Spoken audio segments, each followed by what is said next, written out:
بہت خوشی کی بات یہ ہے کہ ہمارے درمیان عالم اسلام کی اتنی بڑی شخصیت حضرت مولانا پیر صلاح الدین سیفی صاحب نقشبندی مجددی دامت برکاتہم تشریف فرما ہیں، اور حضرت کی آمد یقیناً ایک باعث برکت ہے، اور حضرت کے سلسلے میں اور اللہ والوں کے سلسلے میں یہ رہتا ہے کہ وہ جہاں بھی جاتے ہیں ایمان کی باد بہاری چل جاتی ہے، ایمان کی ہوائیں چل جاتی ہیں، وہ اگر بنجر زمین پہ قدم رکھ دیں تو وہ زرخیز اور ہریالی ہو جاتی ہے، اور یہی ہم اللہ تبارک و تعالیٰ سے دعا بھی کرتے ہیں اور امید بھی کرتے ہیں کہ حضرت کی آمد سے اللہ تعالیٰ ہمارے اس محلے میں بھی ایمان کی ہوائیں چلا دے، ہر گھر کو اللہ تعالیٰ دینی ماحول سے منور فرما دے، اور ہر گھر میں اللہ تبارک و تعالیٰ تلاوت کلام پاک کا اور سنتوں کا اہتمام کرنے والا سب کو بنا دے۔ ہمارے درمیان حضرت مولانا تشریف فرما ہیں، ان کی موجودگی میں ان کے سامنے میں بہت زیادہ بولنا بھی بے ادبی سمجھتا ہوں، بس چند باتیں آپ حضرات کی خدمت میں مزید اور مختصر وقت میں ذکر کرنا چاہتا ہوں کہ ہمارے حضرت یہاں پہ تشریف فرما ہیں، اور حضرت کے مختصر سفر رہتے ہیں، حضرت کا مختصر مستقل طور پہ ہر جگہ جانا آنا رہتا ہے، لیکن اس کے باوجود بھی حضرت نے یہاں پہ اپنا قیمتی وقت ہم لوگوں کو دیا ہے۔ یقیناً میرے خیال سے جو بھی اس محلے کے بزرگان دین ہیں ان کی روحیں بھی آج خوش ہوں گی کہ اس ادارے میں حضرت جیسی مبارک شخصیت یہاں پہ تشریف فرما ہے اور تشریف لائی ہے، اور انشاءاللہ حضرت کا بھی یہاں پہ خطاب ہوگا، بیان ہوگا، اور آپ لوگ خود اپنی آنکھوں سے حضرت کی زیارت فرمائیں گی، اور علماء کی زیارت بھی عبادت ہوتی ہے، اور ہم سب یہ جانتے ہیں کہ کچھ چہرے ایسے ہوتے ہیں جو اگر خاموش بھی ہوں تو وہ بہت کچھ بیان کرتے ہیں، کچھ ایسی ہی شخصیت ہمارے حضرت کی بھی ہے کہ حضرت کی خاموشی بھی ہدایت کا ذریعہ بنتی ہے، اور پھر جب حضرت بولتے ہیں تو آپ خود محسوس کریں گے کہ ایسا محسوس ہوتا ہے کہ جیسے منہ سے پھول جڑ رہے ہوں، اور ہر لفظ پھولوں کی طرح مہکتا ہے، اس میں پھولوں کی طرح خوشبو آتی ہے، اور وہ رگ و ریشے میں اس کی خوشبو بس جاتی ہے، اور جو ہر لفظ ہے وہ ہدایت کی روشنی بن کر دلوں میں اتر جاتا ہے، اور ایمان اور عمل کے اوپر انسان کو آمادہ کرتا ہے، ایمان کو تازہ کرتا ہے، روح کو غذا ملتی ہے، دل کو سکون ملتا ہے، اور ایمان تازہ ہوتا ہے۔ ابھی آپ سب خود انشاءاللہ اس کا بچشم خود ملاحظہ فرمائیں گی، لہٰذا میری آپ سب سے بس یہی گزارش ہے کہ بہت غور سے اور توجہ کے ساتھ میں حضرت کی بات کو سنیے گا، اور عمل کی نیت سے سنیے گا، دل کے کانوں سے سنیے گا، اور اللہ سے دعا کے ساتھ سنیے گا کہ اللہ تبارک و تعالیٰ ہم سب کو حضرت کی ہر بات پہ عمل کرنے کی کما حقہ توفیق عطا فرمائے، اور حضرت سے ہم سب کو زیادہ سے زیادہ استفادے کی توفیق عطا فرمائے۔ حضرت ہمارے یہاں پہ تشریف فرما ہیں، ہم حضرت سے تمام تر احترام کے واجبات کے ساتھ گزارش کر رہے ہیں کہ حضرت اپنے مواعظ حسنہ سے ہم سب کو مستفید کریں۔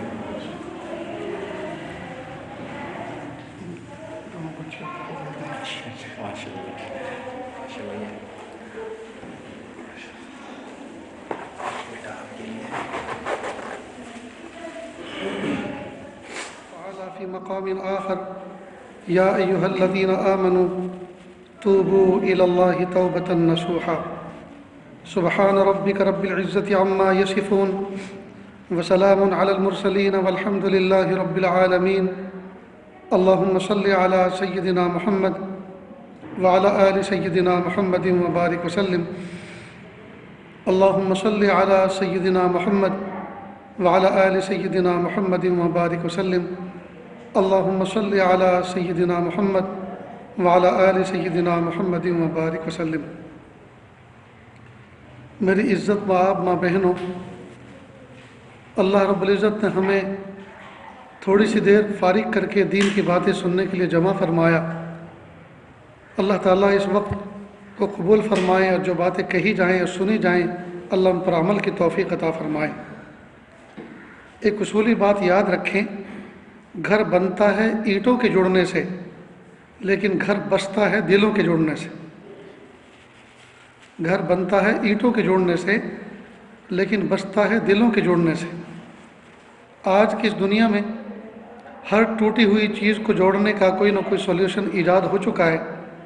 مثلا 2 اینٹوں کو جوڑنا ہو تو سیمنٹ، 2 لکڑی کے ٹکڑوں کو جوڑنا ہو تو فیویکول، 2 لوہے کی سلاخوں کو جوڑنا ہو تو ویلڈنگ، 2 پتھروں کو جوڑنا ہو تو ایروڈائٹ، 2 کاغذ کے ٹکڑوں کو جوڑنا ہو تو گلو اور گوند۔ غرض یہ کہ ہر 2 ٹوٹی ہوئی چیزوں کو جوڑنے کا کوئی نہ کوئی کیمیکل سولوشن ایجاد ہو چکا ہے۔ سوال یہ پیدا ہوتا ہے ٹوٹے ہوئے دلوں کو جوڑنے والی چیز کیا ہے؟ تو یاد رکھیں، دل کے کانوں سے سنیں، 2 ٹوٹے ہوئے دلوں کو جوڑنے والا دین ہے۔ آپ نے دیکھا ہوگا گھروں سے شوہر بھائی 3 دن کی جماعت میں جاتے ہیں، واضح تبدیلی ان کے اندر نظر آتی ہے۔ وہ جس جماعت کے ساتھی بنتے ہیں زندگی بھر بھائی بھائی کہہ کے پکارتے ہیں، حالانکہ وہ آپس میں پہلے کچھ اور تھے، پہلے دشمن تھے، پہلے اجنبی تھے، لیکن 3 دن ساتھ رہے اور 3 دن کے اندر جو محنت ہوئی اتنا دین اندر آ گیا کہ ایک دوسرے ساتھی کو بھائی کہہ کے پکارنے لگے۔ تو 3 دن جماعت میں جاتے ہیں، 3 دن کا دین سیکھتے ہیں تو بھائی بھائی کہتے ہو جاتے ہیں، اور جب زندگیوں سے دین نکلتا ہے تو دل پھٹ جاتے ہیں۔ کس کے؟ سگے ان بھائیوں کے جنہوں نے ایک ہی ماں کے پیٹ میں پیر پھیلائے تھے۔ معلوم ہوا دین جتنا آتا ہے اتنا جوڑ پیدا ہوتا ہے، اور دین جتنا نکلتا ہے اتنا توڑ پیدا ہوتا ہے۔ تو گھر بستا ہے، گھر بنتا ہے اینٹوں کے جڑنے سے، اور بستا ہے دلوں کے جڑنے سے، اور دل جڑتے ہیں دین کے آنے سے، دین کے زندگی میں اپنانے سے۔ اس لیے ضرورت ہے اس بات کی ہم اپنے گھروں کے اندر ماحول کو دیندار بنائیں۔ ہمارے گھر کے اندر اسکرین ہے، ہمارے گھر کے اندر سب کے پاس موبائل فون ہے، ہمارے گھروں کے اندر وائی فائی کنیکشن ہے، ہمارے گھر کے اندر ہر فون میں انٹرنیٹ کنیکشن ہے، فیس بک ہے، واٹس ایپ ہے، اور نہ جانے کیا کیا چیزیں ہیں، انسٹاگرام ہے۔ ہر وقت ہر آدمی اسی میں لگا ہوا ہے، کوئی انسٹاگرام میں لگا ہوا ہے، کوئی فیس بک پہ لگا ہوا ہے، کوئی واٹس ایپ پہ لگا ہوا ہے، اور قیمتی رات اور دن اسی میں ضائع کر رہے ہیں، قیمتی رات اور دن اسی میں ضائع کر رہے ہیں، اور جس کی وجہ سے ہمارے گھر بنے بنائے ہمارے گھر اجڑ رہے ہیں، بنے بنائے ہمارے دل جو ہے ویران ہو رہے ہیں۔ آج بچیوں کو یہ فرصت نہیں ہے کہ گھر کا کام کریں، بچیوں کو یہ فرصت نہیں ہے گھر کا کام کریں، ہاں اتنی فرصت ہے کہ وہ انسٹاگرام پہ ریل بنا کے اپلوڈ کریں۔ ان کو اتنی فرصت نہیں ہے کہ ماں باپ کی خدمت کریں اور ان کی دعائیں لیں، بس ان کو اتنی فرصت ہے کہ وہ دنیا بھر کے فیس بک کے اکاؤنٹ کھولیں، ان کو فالو کریں۔ تو ضرورت اس بات کی ہے کہ ہم اپنی اصلیت کو پہچانیں، اور ہم اپنے منشے کو پہچانیں کہ اللہ پاک نے ہمیں کیوں پیدا فرمایا۔ اللہ پاک نے مجھے اور آپ کو اس لیے پیدا کیا تاکہ ہم اللہ تعالیٰ کی معرفت اور محبت حاصل کریں۔ ایک روایت کے مطابق تقریباً اللہ پاک نے 18,000 مخلوق پیدا فرمائی، ان 18,000 مخلوق کے اندر ایک قسم انسانوں کی بھی ہے، اور اسی قسم میں میں اور آپ بھی ہیں۔ سوال یہ پیدا ہوتا ہے کہ اللہ پاک نے انسانوں کو کیوں پیدا فرمایا؟ تو انسانوں کو پیدا کرنے کا مقصد ہے اللہ کی محبت اور معرفت حاصل کرنا۔ اللہ نے ہمیں اس لیے پیدا کیا تاکہ ہم اللہ کی محبت حاصل کریں اور اللہ کی معرفت حاصل کریں، یہ ہے اصل مقصد۔ لیکن ہم میں سے کتنے ہیں جو اس مقصد پہ پورے اتر رہے ہیں؟ کتنے ہیں جو صبح سے شام تک اور شام سے صبح تک اس مقصد کو پورا کرنے کی طرف توجہ دے رہے ہیں؟ ظاہری بات ہے نتیجہ بالکل 0/0 نکل رہا ہے۔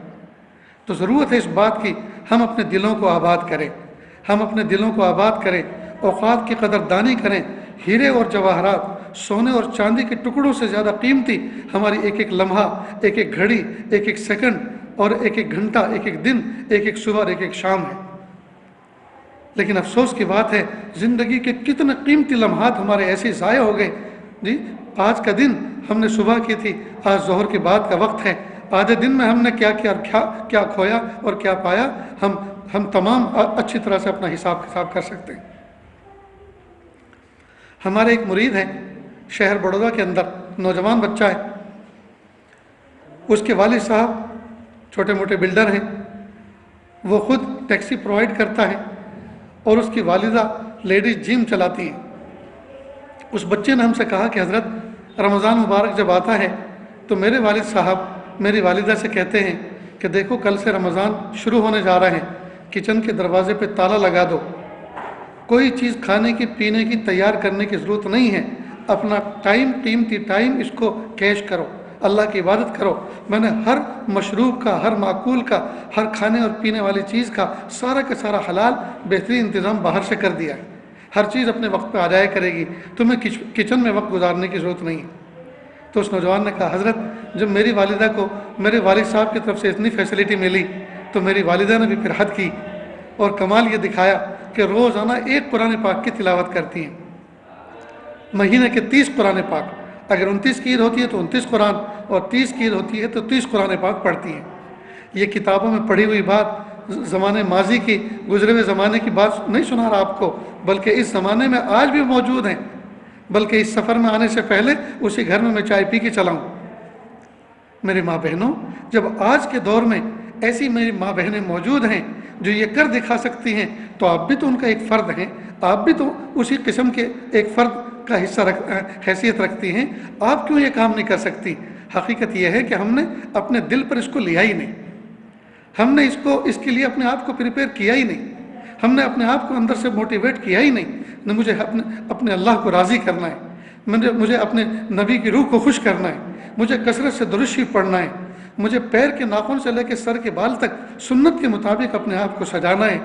میری ماں بہنوں، یاد رکھیں، خوبصورت آنکھیں وہ نہیں ہیں جس میں کاجل بھرا جائے، خوبصورت آنکھیں وہ نہیں ہیں جس کو سرمے سے سجا جائے، بلکہ خوبصورت آنکھیں وہ ہیں جس میں حیا کا سرمہ پڑا ہوا، اور قد اونچا، اونچی ہیل والی، اونچی ایڑی والی سینڈل پہننے سے قد اونچا نہیں ہوا کرتا، قد اونچا تو بلند اخلاق اپنانے سے ہوا کرتا ہے۔ حیا کی چادر ہم سر پہ اوڑھیں، حیا کا سرمہ آنکھوں میں لگائیں، اور ہم اپنے آپ کو سنت کا پیکر بنائیں، پیر کے ناخن سے لے کے سر کے بال تک ہم حضور پاک صلی اللہ علیہ وسلم کی سنتوں کا چلتا پھرتا اپنے آپ کو نمونہ بنائیں۔ پھر دیکھیے گھر کے اندر، زندگیوں کے اندر کیسی برکت آتی ہے۔ یقیناً میری ماں بہنیں، آپ کی قربانیاں کم نہیں ہیں۔ جس وقت آپ کا نکاح ہوا، جو میری بہنیں وہ ہیں جو نکاح شدہ ہیں، جن کے نکاح ہو چکے ہیں، شادی شدہ ہیں، آپ نے کوئی معمولی قربانی نہیں دی۔ میری اہلیہ نے ایک مرتبہ مجھ سے پوچھا کہ آپ کو معلوم ہے جب لڑکی اپنے گھر سے رخصت ہو کر گھر سے نکلتی ہے تو وہ کیسا منظر ہوتا ہے؟ میں نے کہا تو تم رخصت ہوئی تھی اپنے گھر سے، مجھے تو نہیں پتا کہ لڑکی جب رخصت ہوتی ہے تو کیا منظر ہوتا ہے، آپ بتاؤ۔ کا ایک زندہ جنازہ ہوتا ہے جو اپنے پیروں سے چل کر باہر نکلتا ہے، ایک جنازہ تو وہ ہے جو 4 کندھوں پہ سواری کر کے باہر نکلتا ہے، اور ایک جنازہ وہ ہے جس لڑکی کا نکاح ہوتا ہے اور اپنے گھر سے رخصت ہو کر اپنے دلہے کی گاڑی میں بیٹھ کر جاتی ہیں۔ یوں سمجھو کہ وہ بھی ایک زندہ جنازہ ہے جو اپنے پیروں سے نکلا ہے، اس لیے کہ ماں باپ کے دل پر جو صدمہ ہوتا ہے وہ تو ماں باپ ہی بتا سکتے ہیں۔ اس دن گھر کے اندر کھانا نہیں کھایا جاتا، اور کھانے والے کھاتے ہوں گے جو کھاتے ہوں گے، لیکن ماں اور باپ تو غم کھاتے ہیں کہ آج وہ بیٹی جس نے 18-20 سال کی بہاریں اسی آنگن میں گزاری، آج وہ بچی ہم سے جدا ہو رہی ہے۔ تو میری ماں بہنوں، آپ نے کوئی معمولی جو ہے قربانی نہیں دی، بہت بڑی قربانی آپ نے دی ہیں۔ آپ نے اپنی پیاری ماں کو چھوڑا، پیارے باپ کو چھوڑا، پیارے بھائی بہنوں کو چھوڑا، اپنے کھیل کھلونوں کو چھوڑا، پیارے آنگن کو چھوڑا، اپنے پیارے گھر، کمرے اور بیڈ کو چھوڑا، اور یہ سب کچھ اس لیے چھوڑا کہ آپ کے والد نے آپ کے کان میں یہ کہہ دیا تھا، بیٹی آپ کا نکاح ہو چکا اور آپ کے زندگی کا ساتھی دلہا دروازے کے باہر گاڑی کا لے کر انتظار کر رہا ہے، اب بیٹا تمہیں بقیہ زندگی اس کے ساتھ گزارنی۔ جب یہ بات باپ نے کہہ دی تو بیٹی بھاری قدموں کے ساتھ اٹھی اللہ کا حکم پورا کرنے کے لیے کہ جب میرے ابا نے میرے کان میں اللہ کا حکم سنا دیا، اب مجھے زندگی بھر اس حکم پر عمل کرنا ہے، لہٰذا وہ چل کر جاتی ہے تو کتنی بڑی قربانی ہوتی ہے۔ میری ماں بہنیں جس بات کو سن رہی ہیں، شاید ان کو منظر یاد آ رہا ہوگا جس دن اپنے گھر سے وہ رخصت ہوئی تھی، جس دن وہ اپنے گھر سے نکلی تھی، کیا ان کے دل پہ بیتی ہوگی اور ماں باپ کے دل پہ کیا بیتی ہوگی۔ تو اتنی بڑی قربانی دے کر جب آپ شوہر کی خدمت میں آئی اور شوہر کے گھر کو آباد کیا، اب کچھ کام تھوڑے سے اور آگے کرنے ہیں، اور وہ یہ کرنے ہیں کہ آپ اپنی زندگی کو صبح سے لے کے شام تک اور شام سے لے کے صبح تک سنتوں کے مطابق ڈھالیں، دین کے تقاضوں کے مطابق اپنی زندگی کو ڈھالیں۔ اس لیے کہ ایک قربانی تو آپ کی ابتدا میں وہ لگی جب اپنے ماں باپ سے رخصت ہو کر آپ شوہر کے پاس آئیں۔ اب شوہر کے گھر میں دوسرا کام آپ کو یہ کرنا ہے کہ صبح سے لے کے شام تک، شام سے لے کے صبح تک سنت کے مطابق زندگی گزاریں۔ چپل پہنیں تو دائیں پیر میں نکالیں تو بائیں پیر سے پہلے نکالیں، قمیض پہنیں تو دائیں آستین میں پہلے، بائیں میں بعد میں ڈالیں، جب نکالیں تو بائیں سے پہلے نکالیں، دائیں سے بعد میں نکالیں۔ جب تک یہ پہنے رہیں گی سنت پر عمل کرنے کا اجر ملتا رہے گا، جب تک نکالے رہیں گی سنت پر عمل کرنے کا اجر ملتا رہے گا۔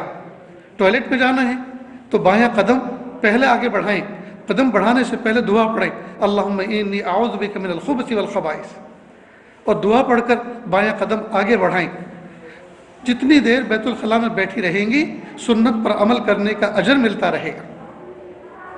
خیر، تو سنتوں کا اہتمام کریں، نیز شوہر کا دل جیتیں، شوہر کا دل جیتیں۔ بہت افسوس کے ساتھ یہ بات کہنی پڑ رہی ہے کہ ہماری ماں بہنوں کا مزاج ایسا بن گیا ہے کہ وہ جس دن دلہن بنتی ہیں شوہر کے لیے بس اسی دن سنورتی ہیں، زندگی میں پھر کبھی شوہر کی نیت سے نہیں سنورتی۔ سنورتی کس کے لیے ہیں؟ جب کبھی کسی فنکشن ہال میں جاتی ہیں، شادی خانے میں جاتی ہیں، تو وہ شوہر کی نیت سے نہیں سنورتی، بلکہ اس لیے لوگ دیکھیں تو وہ پسند کریں۔ میری ماں بہنوں، باوضو ہوں، شریعت کا حکم ذمہ داری کے ساتھ آپ کے سامنے ادا کر رہا ہوں۔ جو عورت اپنے شوہر کے علاوہ کسی اور کی آنکھوں میں اچھا لگنے کے لیے، کسی اور کی نگاہوں میں جچنے کے لیے اگر وہ میک اپ کرتی ہیں، اچھا لباس پہنتی ہیں، بے پردہ ہو کر نکلتی ہیں، حرام ہے، حرام ہے اور حرام ہے۔ معلوم ہے اس کا مطلب کیا ہوتا ہے؟ اس کا مطلب یہ ہے کہ گویا عورت کے اندر حرام جذبہ موجود ہے، اور وہ کیا؟ جب وہ اچھے کپڑے پہن کر، زرق پرق لباس پہن کر، فل میک اپ کر کے، بے پردہ ہو کر، بال بکھیر کر، جلوہ بکھیرتے ہوئے راستے پہ نکل رہی ہے، تو وہ مردوں کو، ساری دنیا کے مردوں کو، اپنوں کو اور پرایوں کو، اہل ایمان کو اور بے ایمانوں کو، جوانوں کو اور بوڑھوں کو، گویا سب کو یہ دعوت دے رہی ہیں، اے آنکھ والو مجھے دیکھو اور میری تصویر اپنی آنکھوں کے کیمرے سے کلک کر کے اپنی میموری میں محفوظ کر کے لے جاؤ، اور راتوں کی تنہائیوں میں جب فرصت ملے تو میرے ساتھ کھیلنا، مجھے یاد کرنا، میرے ساتھ کھیلنا۔ گویا وہ دعوت زنا دے رہی۔ اور جس نے حیا کی چادر اوڑھ رکھی ہو، جس نے حیا کا حجاب پہن رکھا ہو اور اوڑھ رکھا ہو، کیا مجال ہے کہ وہ اپنے بدن کی کوئی جھلک بھی کسی کو دکھا دے؟ آج کل گھر جو ہیں جہنم کے نمونے اس لیے بن رہے ہیں، گھروں کے اندر بے سکونی اس لیے ہے، بے اطمینانی اس لیے ہے کہ شوہر مرد کے لیے اپنے آپ کو تیار نہیں کرتی، اور مرد بیوی کے لیے، شوہر اپنی بیوی کے لیے اپنے آپ کو تیار نہیں کرتا۔ کیا مطلب تیار نہ کرنے کا؟ ذرا اس کو تھوڑا سمجھیں۔ ایک شوہر شام کو 5 بجے 6 بجے شاپ سے تھکا ہارا آتا ہے۔ اب دن بھر عورت نے اپنے گھر کے کام کاج سمیٹنے ہوتے ہیں، اس نے کھانا بھی پکا لیا، صفائی ستھرائی بھی کر لی، بیڈ شیٹ بھی تبدیل کر لی۔ اب اس کے لیے حکم یہ ہے کہ وہ خود صاف ستھری ہو، لہٰذا اس کو چاہیے کہ وہ باتھ لے، غسل کر لے، ہلکا پھلکا میک اپ کر لے، صاف ستھرے کپڑے پہنے، شرعی تقاضوں کو پورا کرنے والے، اور اس کے بعد وہ قرآن پاک کی تلاوت میں لگی رہے، درود شریف پڑھتی رہے، مصلی پہ بیٹھی رہے۔ شوہر جب انٹر ہوگا سلام کر کے گھر میں مسکرا کر اس کے سلام کا جواب دے، وہ اس کا استقبال کرے، اس کو پانی پیش کرے، موسم ٹھنڈا گرم اس کے اعتبار سے اس کا اکرام کرے، چائے پیش کرے، کافی پیش کرے، بہت زیادہ گرمی ہے، پسینہ بہہ رہا ہے، ڈی ہائیڈریشن کا خطرہ ہے، لیمن واٹر پیش کرے۔ اب جو عورت اتنا اکرام کرے گی اپنے شوہر کا دماغ خراب ہے کہ وہ اس کو چھوڑ کے کسی اور پہ ڈورے ڈالتا پھرے، اس کا دماغ خراب ہے وہ اس کو چھوڑ کر کسی اور سے عشق و مستی لڑاتا پھرے۔ تو ایک کمی یہ ہے کہ عورتیں اپنے آپ کو مینٹین کر کے شوہر کی نظر میں جچنے کے لیے تیار کر کے نہیں رہتی۔ نیز شوہر کی کمی ہے کہ جب وہ آتا ہے تھکا ہارا آیا اور آڑا ٹیڑھا ہو کے لیٹ گیا، یہاں تک کہ نماز بھی قضا کر دی، چھوڑ دی، اسی میں سو گیا۔ بیوی کو ترس آیا، کسی طرح خوشامد کر کے اٹھایا، کچھ تو کھا لو، کھایا پیا پھر سو گیا، اور وہ اسی گندے کپڑوں کے ساتھ، انہی میلے کچیلے کپڑوں کے ساتھ، انہی پسینے والے بدبودار کپڑوں کے ساتھ وہ چاہتا ہے میری بیوی کے ساتھ میں محبت کا معاملہ کروں۔ اب جب شوہر کے اندر مرے ہوئے کتے جیسی بدبو آ رہی ہے تو کیا بیوی خاک اس کی طرف رغبت کا اظہار کرے گی؟ اسی طرح جب عورت کا حال یہ ہے کہ وہ صاف ستھرا رہنا پسند نہیں کرتی، وہ صاف ستھرے انداز سے اپنے آپ کو پیش نہیں کرتی، بہت سارے شوہر ایسے لطیف مزاج کے، ایسے اعلیٰ قسم کے ذوق کے ہوتے ہیں کہ وہ اپنی بیوی سے نفرت کرنے لگتے ہیں۔ اب پھر یہ سوچتی ہے میرے شوہر کا کسی سے افیئر چل رہا ہے، اس لیے مجھے لائک نہیں کرتے، مجھ سے محبت نہیں کرتا۔ حالانکہ اللہ کی بندی، یہ کیسے ہو سکتا ہے کہ ایک عورت ذات حلال طریقے سے گھر میں موجود ہو اور شوہر اس کو لائک نہ کرے، شوہر اس کو پسند نہ کرے؟ پانی دونوں جگہ مر رہا ہے، کمی دونوں میں ہے۔ شوہر کو صاف ستھرا رہنا نہیں آیا اور بیوی کو صاف ستھرے انداز سے اپنے آپ کو پیش کرنا نہیں آیا۔ ہونا یہ چاہیے کہ مرد سارے کام کاج سے جب تھکا ہارا اپنے گھر پہ لوٹے تو سب سے پہلا کام گھر میں جانے کے بعد یہ کرے کہ وہ واش روم جائے، فارغ ہو، غسل کرے، صاف ستھرے انداز سے اپنے آپ کو بیوی کے سامنے پیش کرے، اور بیوی کو چاہیے کہ روزمرہ کے جو کپڑے اس کے روٹین کے پہننے کے ہیں وہ پہلے سے غسل خانے کے دروازے پر ہینگر پہ لٹکا کے رکھے، وہ ان کپڑوں کو استعمال کرے، اور اس میں نیت یہ ہو، ایک تو یہ کہ میرے بچوں کا مجھے دیکھ کے دل خوش ہو، دوسری بات یہ کہ میں مسجد میں جاؤں تو مسجد میں جو مسجد کے مصلی ہیں، نمازی ہیں، صف میں کھڑے ہونے والے، ان کا دل خوش ہو، ان کو راحت پہنچے۔ جب یہ دو تین نیتیں کر کے کوئی بندہ صاف ستھرا اپنے آپ کو پیش کرے گا تو اس سنت کا اور اس حسن نیت کا اثر تمام کے دلوں پہ ظاہر ہوگا۔ نیز بیوی کو چاہیے کہ وہ سارے کام کاج شوہر کے آنے سے پہلے نپٹا کے رکھے۔ میں ایک بات ظرافت کے طور پہ کہا کرتا ہوں، آج کل کے عورتوں کا یہ حال ہے، شوہر گھر سے باہر نکلا اور وہ اپنے فون میں لگ گئیں، سارا دن واٹس ایپ دیکھتی ہیں، سارا دن فیس بک چلاتی ہیں، سارا دن جو ہے یوٹیوب چلاتی ہیں، انسٹاگرام پہ لگی رہتی ہیں، اور شام کو جب شوہر کے آنے کا وقت ہوتا ہے تو جھوٹی وفاداری دکھانے کے لیے وہ فوراً اپنے کام کاج میں لگتی ہیں۔ اب ایک پانچہ شلوار کا اونچا، ایک نیچا، اور گلے میں دوپٹہ پڑا ہوا، بال بکھرے ہوئے، شوہر گھر میں انٹر ہوتا ہے تو سہم جاتا ہے، یہ میرے والی ہے یا کام والی؟ وہ پہچان بھی نہیں پاتا کہ یہ میری گھر والی ہے یا کام والی، اور یہ حقیقت میں اس کو دھوکہ دے رہی ہے۔ یہ سارا کا سارا دن تو وہ فارغ رہی، سارا کا سارا دن تو وہ فون پر رہی، اب شام کے وقت اپنے شوہر کی نظر میں جچنے کے لیے وہ کام لے کر بیٹھی ہیں۔ یاد رکھنا، شوہر بھی کوئی ایسا بیوقوف نہیں ہوتا، وہ سب سمجھتا ہے۔ اس لیے اپنے شوہر کی وفاداری کریں، اس کا دل جیتیں، خود اپنے آپ کو صاف ستھرا رکھیں، اپنے آپ کو ہر وقت مینٹین کر کے رکھیں، اور اپنے آپ کو مینٹین کرنے میں نیت یہ ہو، میرا شوہر مجھ سے خوش ہو جائے، میرا شوہر مجھ سے خوش ہو جائے، میرا شوہر مجھ سے خوش ہو جائے گا، میرا گھر جنت کا نمونہ بن جائے گا اور اللہ تعالیٰ ہم سے خوش ہو جائیں گے۔ شوہر کو چاہیے اپنی بیوی کی نظر میں اچھا لگنے کے لیے ہر وہ ادا اپنائے جس کے ذریعے سے جائز ادا اپنائے جس کے ذریعے اس کا دل خوش ہوتا۔ لیکن بہت افسوس کے ساتھ یہ کہنا پڑ رہا ہے، شوہر کو شوہر بننا نہیں آیا اور بیوی کو بیوی بن کر رہنا نہیں آیا۔ شوہر کا حال یہ ہے، ساری دنیا کو ہیلو ہائی کرے گا، راستے میں مسکرا کے سلام کرے گا، چائے پانی کا پوچھے گا، اکرام کرے گا، سب کچھ، اور گھر میں داخل جب ہوگا تو کمانڈر بن کر آئے گا، منہ بنا کر، منہ بگاڑ کر آتا ہے جیسے کوئی کڑوی دوائی پی کر آیا، سیدھے منہ سے بات نہیں کرتا۔ چھوٹے چھوٹے معصوم بچے ابو ابو کہہ کے پکارتے ہیں، ان کو دھتکار دیتا ہے، چلو پرے ہٹو۔ بیوی مسکرا کے بات کرتی ہے، دماغ خراب ہو گیا، ہر وقت ہاتھ پھاڑتی رہتی ہے، اور کوئی کام ہے کہ نہیں؟ اب بتائیے، یہ انداز ہے شوہر کا اپنی بیوی سے خطاب کرنے کا؟ اللہ کے محبوب صلی اللہ علیہ وسلم نے ہمیں اپنے گھر کے اندر ہم کیسے رہیں یہ طریقہ بھی سکھایا۔ محبوب صلی اللہ علیہ وسلم جب گھر کے باہر سے اندر تشریف لاتے، مسکراتے ہوئے چہرے کے ساتھ، خندہ پیشانی کے ساتھ سلام کرتے ہوئے گھر میں داخل ہوتے تھے۔ ہم میں سے کتنے ہیں جو خندہ پیشانی کے ساتھ ٹینشن فری گھر میں داخل ہوتے ہیں؟ لڑتے ہیں دکان پر، لڑتے ہیں جاب شاپ پر، لڑتے ہیں سائٹ پر، اور غصہ لے کے آتے ہیں گھر میں اور اتارتے اپنے بیوی بچوں پر۔ یہ کتنی بری بات ہے۔ سارے کے سارے ٹینشن گھر کی دہلیز کے باہر چھوڑ دینے چاہیے، اور مسکراتے ہوئے خندہ پیشانی کے ساتھ بہترین انداز سے گھر کے اندر انٹری مارنی چاہیے، انٹری لینی چاہیے، اور السلام علیکم مسکراتے ہوئے چہرے کے ساتھ بلند آواز سے گھر میں داخل ہوں تاکہ گھر والوں کے سارے غم دور ہو جائیں۔ چھوٹے چھوٹے بچے پیروں سے چمٹ جائیں، لپٹ جائیں، ہمارے ابو آ گئے، ہمارے ابو آ گئے، بیوی کو خوش ہو، میرے سر کا تاج آ گیا۔ یہ ہونا چاہیے۔ ماں خدیجہ الکبریٰ رضی اللہ تعالیٰ عنہ کے گھر میں اللہ کے محبوب صلی اللہ علیہ وسلم ہمیشہ مسکراتے ہوئے چہرے کے ساتھ خندہ پیشانی کے ساتھ داخل ہوتے۔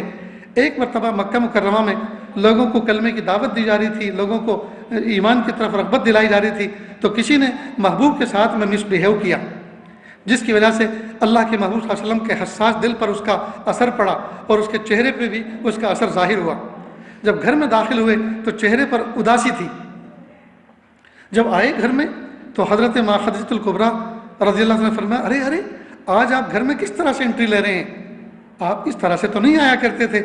اللہ کے محبوب صلی اللہ علیہ وسلم کو احساس ہوا کہ آج میں خلاف عادت آ رہا ہوں، فوراً یوٹرن لیا، مڑے چند قدم پیچھے گئے اور پھر سیدھے ہوئے اور پھر کہا السلام علیکم ورحمۃ اللہ وبرکاتہ، مسکراتے ہوئے انداز سے سلام پیش کیا۔ تو حضرت ماں خدیجہ الکبریٰ رضی اللہ عنہ نے فرمایا کہ ہاں اب ہوئی نا کوئی بات، معلوم ہوا یہ محبوب کا طریقہ رہا ہے۔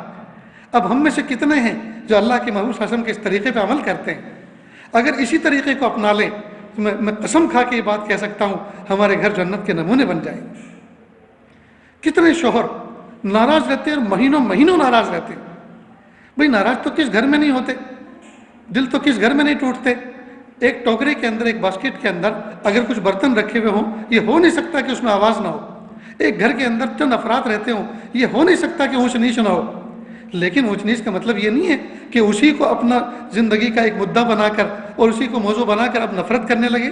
نہیں نہیں، اگر ناراض ہوتے ہیں تو یہ بھی سوچ لینا چاہیے جتنا میں اپنی بیوی پر غصہ ہوں، شوہر یہ سوچے جتنا میں اپنی بیوی پر غصہ ہوں اس سے کہیں زیادہ اللہ تعالیٰ میری نااہلی پر غصہ ہے، میری نافرمانی پر غصہ ہے. اگر اللہ پاک نے اپنا غصہ ظاہر کر دیا تو میرا کیا بنے گا، یہ سوچنا چاہیے. نیز بیوی کو اس جذبے کے ساتھ معاف کرنا چاہیے، وہ اللہ کی بندی ہے، اللہ کی بندی سمجھ کے اس کو معاف کر دے تو اللہ تعالیٰ بھی اپنا بندہ سمجھ کے اپنے بندے کو معاف فرما دیں گے. اور اللہ تعالیٰ کو صلح پسند ہے، اللہ تعالیٰ کو معافی پسند ہے. تو معاف کرنے کا مزاج ہونا چاہیے، دل کے اندر کشادگی ہونی چاہیے، اور دل جو ہے بہت اعلیٰ ظرفی کے ساتھ مرد جو ہے اس کو چاہیے اور عورتوں کو چاہیے کہ وہ زندگی گزاریں. ورنہ بہت جلد گھر جہنم کا نمونہ پیش کرنے لگتا ہے. میں ایسے گھرانے سے واقف ہوں جو کئی سال سے نفرتیں چل رہی ہیں، کئی سال سے نفرتیں چل رہی ہیں. لوگ اپنی بیویوں کو اپنے میکے چھوڑ کر آ گئے ہیں اور اس طرح سے زندگی گزار رہے ہیں جیسے کہ ان کی بیوی کبھی زندگی میں تھی ہی نہیں. یہ کتنی بری بات ہے دوست، ایسا نہیں ہونا چاہیے. ہمیشہ سوری کرنے، معافی مانگنے کا مزاج ہونا چاہیے، اور جو بندہ پہل کرتا ہے اس میں اس کے مغفرت کے وعدے ہیں. بہرحال تو شوہر اور بیوی دونوں کو چاہیے کہ وہ نرمی کے ساتھ رہیں، ایک دوسرے کی جو ہے اکرام کے ساتھ رہیں، ایک دوسرے کی محبت کے جذبات کے ساتھ ایک دوسرے سے ملاقات کریں. نیز خندہ پیشانی کے ساتھ گھر میں انٹر ہوں، مسکراتے ہوئے چہرے کے ساتھ گھر میں داخل ہوا کریں، اور چھوٹی موٹی چیزوں کو نظر انداز کر دیا کریں. یہ گھر کو جنت بنانے کا ایک آسان سا حل اور طریقہ ہے. نیز جس گھر کے اندر روزانہ تلاوت ہوتی ہے، ڈیلی بیس پر قرآن پاک کی تلاوت ہوتی ہے، وہ گھر جنت کا نمونہ پیش کرتے ہیں، کیونکہ اللہ کی رحمتیں برستی ہیں. جب قرآن پاک بندہ کوئی تلاوت کرتا ہے تو اللہ کی رحمت کے فرشتوں کا نزول ہوتا ہے ان گھروں کے اندر. اب اللہ کی رحمت کے فرشتے آئیں اور زحمت بھی رہے، یہ دو چیزیں نہیں ہو سکتی. ایک گھر کے اندر اجالا بھی ہو اور اندھیرا بھی ہو، دو چیزیں ایک ساتھ جمع نہیں ہو سکتی. یا تو گھر کے اندر اجالا ہوگا یا اندھیرا ہوگا. اسی طرح ہمارے دلوں کے اندر یا تو معصیت کا اندھیرا ہوگا یا اللہ کی محبت کا اجالا ہوگا، دونوں چیزیں ایک ساتھ جمع نہیں ہو سکتی. تو ہم قرآن پاک کی تلاوت کا معمول بنائیں، درود شریف پڑھنے کا معمول بنائیں، سنتوں کے اہتمام کا معمول بنائیں. نیز بزرگان دین علماء کرام سے پوچھ کر کوئی ایسی کتاب کا انتخاب کریں جس کو روزانہ 5-10 منٹ پڑھا کریں. اور کتاب پڑھنے کا طریقہ یہ ہے، کتاب پڑھنے کا طریقہ یہ ہے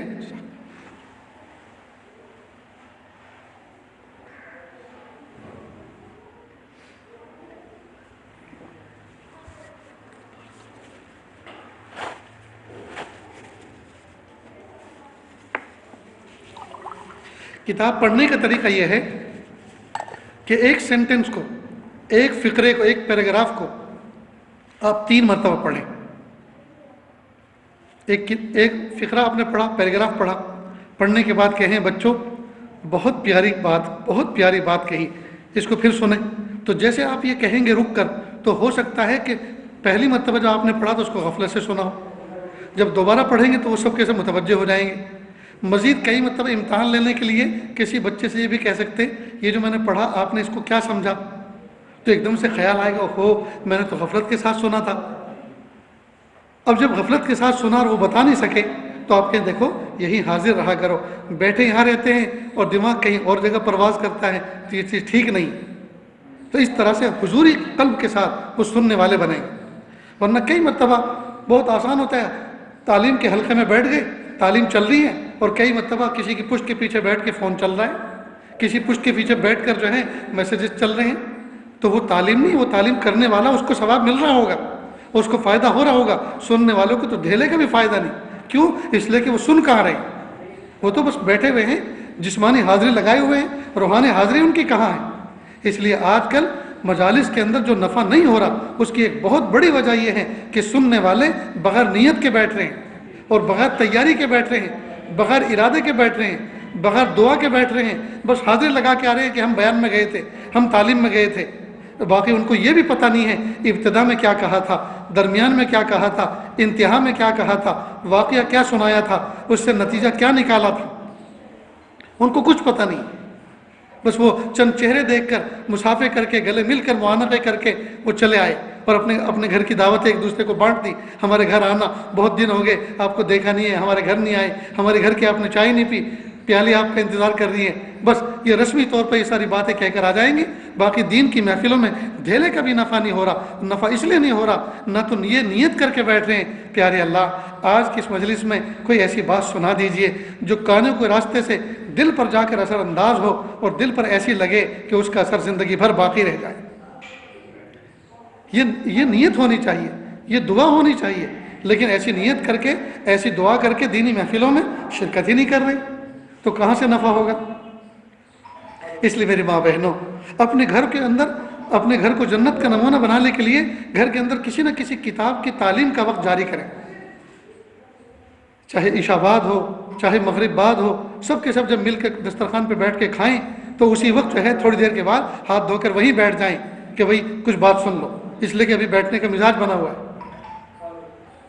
تو جب اس طرح سے بیٹھیں گے جی اور اسی وقت کچھ بات ہوگی تو انشاءاللہ ضرور روزانہ کوئی نہ کوئی بات جب دماغ میں پہنچے گی، دل میں اترے گی تو انشاءاللہ وہ عمل میں بھی آئے گی، اور جب عمل میں آئے گی تو اسی سے زندگی سنورتی چلی جائے گی، اسی سے زندگی سنورتی چلی جائے گی۔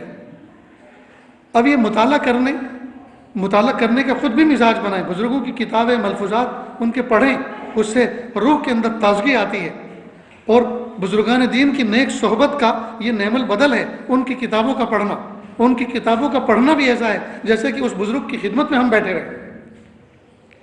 راجستھان کے اندر ایک بزرگ گزرے ہیں، ان کا نام تھا حاجی عبدالغفور صاحب، حاجی عبدالغفور صاحب۔ میں نے ان کا وہ گھر دیکھا ہے جس گھر میں وہ آرام کرتے تھے، جودھ پور ریلوے اسٹیشن سے بالکل سامنے ہی اشرف منزل کر کے انہوں نے ایک پوری کالونی بنائی اور اپنے بچوں کو، نواسوں کو، پوتوں کو، سب کو گھر دیا الاٹ کیے، اور پوری کی پوری کالونی کا نام جو ہے اشرف منزل ہے۔ اس میں ایک مسجد بنائی اور ایک حجرے میں بیٹھا کرتے تھے، دیکھنے میں ایسا لگتے تھے جیسے وہ اس کالونی کے وہ واچ مین ہوں، لیکن حقیقت میں یہ کہ وہ اللہ کے ولی آدمی تھے۔ کسی زمانے میں گومتی کے اندر بہت بڑا سیلاب آیا تھا اور ندوۃ العلماء جو یہاں دینی تعلیمی ادارہ ہیں اس کی بنیادیں بہت کمزور پڑ گئی تھی، تو ان کو بلایا گیا اور ان کو دکھایا گیا۔ وہ پڑھے لکھے کوئی انجینئر نہیں تھے لیکن تجربے کار جو کانٹریکٹر تھے، اس کو دیکھا اور کہا کسی اچھے سے مستری کو بلائیے، میں کچھ بتا دیتا ہوں اس کے مطابق وہ کرے تو یہ ساری کی ساری عمارت ڈیمولش کرنے کی ضرورت نہیں ہے، انشاءاللہ یہ جو آج عمارت کھڑی ان کے مشورے سے تعمیر ہوئی تھی۔ یہ حاجی عبدالغفور صاحب چھوٹے سے بچے تھے، مکتب پڑھنے کے لیے گئے، پہلے ہی دن استاذ نے ایسا مارا کہ کپڑے خراب ہو گئے۔ جب گھر پر آئے تو نانی اور دادی نے فیصلہ کر لیا کہ بس جتنا پڑھنا تھا پڑھ لیے، اب کبھی مدرسے جانا نہیں ہے۔ تو استاذ کی مار بچے کی تعلیم سے محرومی کا باعث بنی۔ افسوس، لیکن یہ بچے یعنی حاجی عبدالغفور جب چھوٹے سے ننھے سے مننے سے بچے تھے، ان کے اندر شوق اتنا تھا کہ یہ مکتب میں پڑھنے والوں کو جب دیکھتے واپس لوٹ رہے ہیں تو ان سے پوچھتے اس کو استاذ نے کیا پڑھایا، اس کو کیسے ملاتے ہیں، اس کو کیا پڑھایا، اس کو کیسے بولتے ہیں، اور اس طرح کرتے کرتے ان کو حروف شناسی آ گئی، اردو پڑھنا آ گیا۔ بہت ذہین تھے، اردو پڑھنا آ گیا، لیکن لکھنا زندگی بھر نہیں آیا، لکھنے سے محروم رہے۔ اللہ کی شان، جب یہ تھوڑے بڑے ہوئے اس زمانے میں حضرت مولانا شفری تھانوی رحمۃ اللہ علیہ حیات تھے، یہ آزادی سے پہلے کی بات ہے، حضرت تھانوی رحمۃ اللہ علیہ حیات تھے، اور ان کے 4 صفحے 8 صفحے کی نصیحتوں کے ملفوظات پر مشتمل کتابچے چھپتے تھے، تو وہ کسی طرح ان تک پہنچتے تھے ڈاک کے ذریعے، اور یہ اس کو پڑھتے تھے اور محظوظ ہوتے تھے اور اس کا اثر لیتے تھے۔ تو حضرت تھانوی رحمۃ اللہ علیہ سے کتابیں پڑھ پڑھ کے ایک اللہ کے ولی سے محبت پیدا ہو گئی۔ حضرت تھانوی رحمۃ اللہ علیہ کے اس زمانے میں راجستھان کا علاقے کا سفر ہوا، تو ان کو پتہ چلا یہ حضرت کے پاس پہنچے، اور جیسے پہنچے حضرت کو دیکھ کر عجیب و غریب دل کی دنیا بدلی۔ حضرت کے قریب ہوئے، مصافحہ کیا، معانقہ کیا، اور حضرت سے کہا حضرت مجھے آپ سے محبت ہے، حضرت میں آپ کی کتابیں پڑھتا ہوں، آپ کے ملفوظات پڑھتا ہوں، مجھے آپ سے محبت ہے، آپ مجھے بیعت فرما لیجئے۔ حضرت نے پہلی ملاقات میں جی خلاف معمول زندگی میں شاید پہلا شخص تھا جس کو اس طرح بیعت کیا، بیعت فرما لیا، کچھ نصیحتیں فرما دی کہ کس طرح سے زندگی گزارنی ہے، وہ ملفوظات پڑھتے رہے۔ اور عجیب بات یہ کہ اپنے حالات کی حضرت کو ہر مہینے برابر خبر دیتے رہے، خط لکھتے رہے۔ خط خود لکھنا تو نہیں آتا تھا، حضرت جواب دیتے تو پڑھتے خود تھے، لیکن لکھواتے کسی لکھنے والے سے تھے۔ اس طرح سلسلہ چلتا رہا۔ حضرت تھانوی رحمۃ اللہ علیہ نے دیکھا کہ انہوں نے جو عمل کیا، اپنے احوال بھیجے ہیں، یہ ماشاءاللہ پختہ کار بن چکے ہیں۔ ایک خط کے اندر حضرت نے ان کو اجازت خلافت نامہ بھیجا۔ حاجی عبدالغفور صاحب نے اس کو پڑھا تو کانپ گئے، فوراً کسی سے لکھوایا جوابی خط، اور جوابی خط میں لکھوایا، حضرت میں اس قابل نہیں ہوں، یہ آپ مجھ پر اعتماد فرما رہے ہیں، اتنی بڑی ذمہ داری مجھے دے رہے ہیں، میں اس قابل نہیں ہوں۔ حضرت نے فرمایا اس قابل نہیں ہو تبھی تو یہ ذمہ داری سپرد کی ہے، جب ہر وقت اس بات کا احساس ہوگا میں اس قابل نہیں ہوں، میں اس قابل نہیں ہوں، تبھی تو قابل بننے کی کوشش کریں گے۔ پھر آگے لکھا، حضرت میں ذات کا تیلی ہوں، اور تیلی برادری کو ہمارے یہاں بہت گھٹیا سمجھا جاتا ہے، تو میری بات کو کون سنے گا؟ حضرت نے فرمایا بہت سارے تیل گھی سے افضل ہوا کرتے ہیں۔ اور تیسری بات اور تھی جو میرے اس وقت ذہن میں نہیں رہی، وہ فرمائی، اس کا بھی حضرت نے رد بیان فرمایا۔ یعنی بھاگنا بہت چاہا، کہیں بھاگنے نہیں دیا، راہ مفر بند کر دی اور گھیر کے بٹھا دیا کہ دین کا کام کرے۔ اللہ کی شان۔ اب یہ سلسلہ چلتا رہا۔ اب آگے ذرا سمجھیے دھیان سے، جب یہ دین پر پختہ ہو گئے اور لوگوں کو دین کی باتیں سناتے سمجھاتے، بزرگان دین کی کتابیں پڑھ پڑھ کے لوگوں کو سناتے، تو کتابیں پڑھ پڑھ کر ان کے دل کے اندر ایک شوق پیدا ہوا کہ میں ناقص ہوں، میں ادھورا ہوں، مجھے اللہ کی محبت میں آگے بڑھنا چاہیے۔ اور آگے اس لیے نہیں بڑھ پا رہا کہ میں اپنی بیوی بچوں کے ساتھ رہتے ہوئے رات دن انہی کے اندر مصروف رہتا ہوں، تو اللہ کی محبت میں آگے نہیں بڑھ پا رہا، لہٰذا مجھے بیوی بچوں کو چھوڑ کر اللہ کی محبت میں آگے بڑھنا ہے۔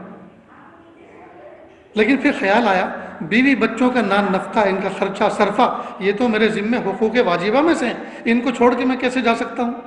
لہٰذا اپنے خیال پر اور ارادے پر عمل نہیں کیا۔ کچھ دن کچھ مہینے کے بعد ایک کتاب ان کے مطالعے میں آئی، حیات ابو ذر غفاری رضی اللہ عنہ۔ حضرت ابو ذر غفاری رضی اللہ عنہ کو اس زمانے کے جو خلیفہ تھے انہوں نے ان کو نکال دیا تھا مدینے کے باہر، ایک خاص حکمت کی وجہ سے باہر نکالا۔ بس انہوں نے یہ پڑھ لیا کہ ان کو نکالا گیا تھا یا وہ مدینے کے باہر رہتے تھے، اور آگے پیچھے حکمت کیا تھی، کس نے نکالا تھا، کیوں نکالا تھا، وہ خود سے گئے تھے، کسی نے نکالا تھا، یہ سب اس پہ توجہ نہیں کی۔ بس یہ دیکھا کہ وہ بھی مدینے کے باہر جنگل میں رہتے تھے، کیا مزہ آتا ہوگا، کتنی عبادت کرتے ہوں گے، کیسی مناجات کرتے ہوں گے، اللہ تعالیٰ کی کیسی عبادت کرتے ہوں گے، بس مجھے بھی تو یہی کرنا ہے۔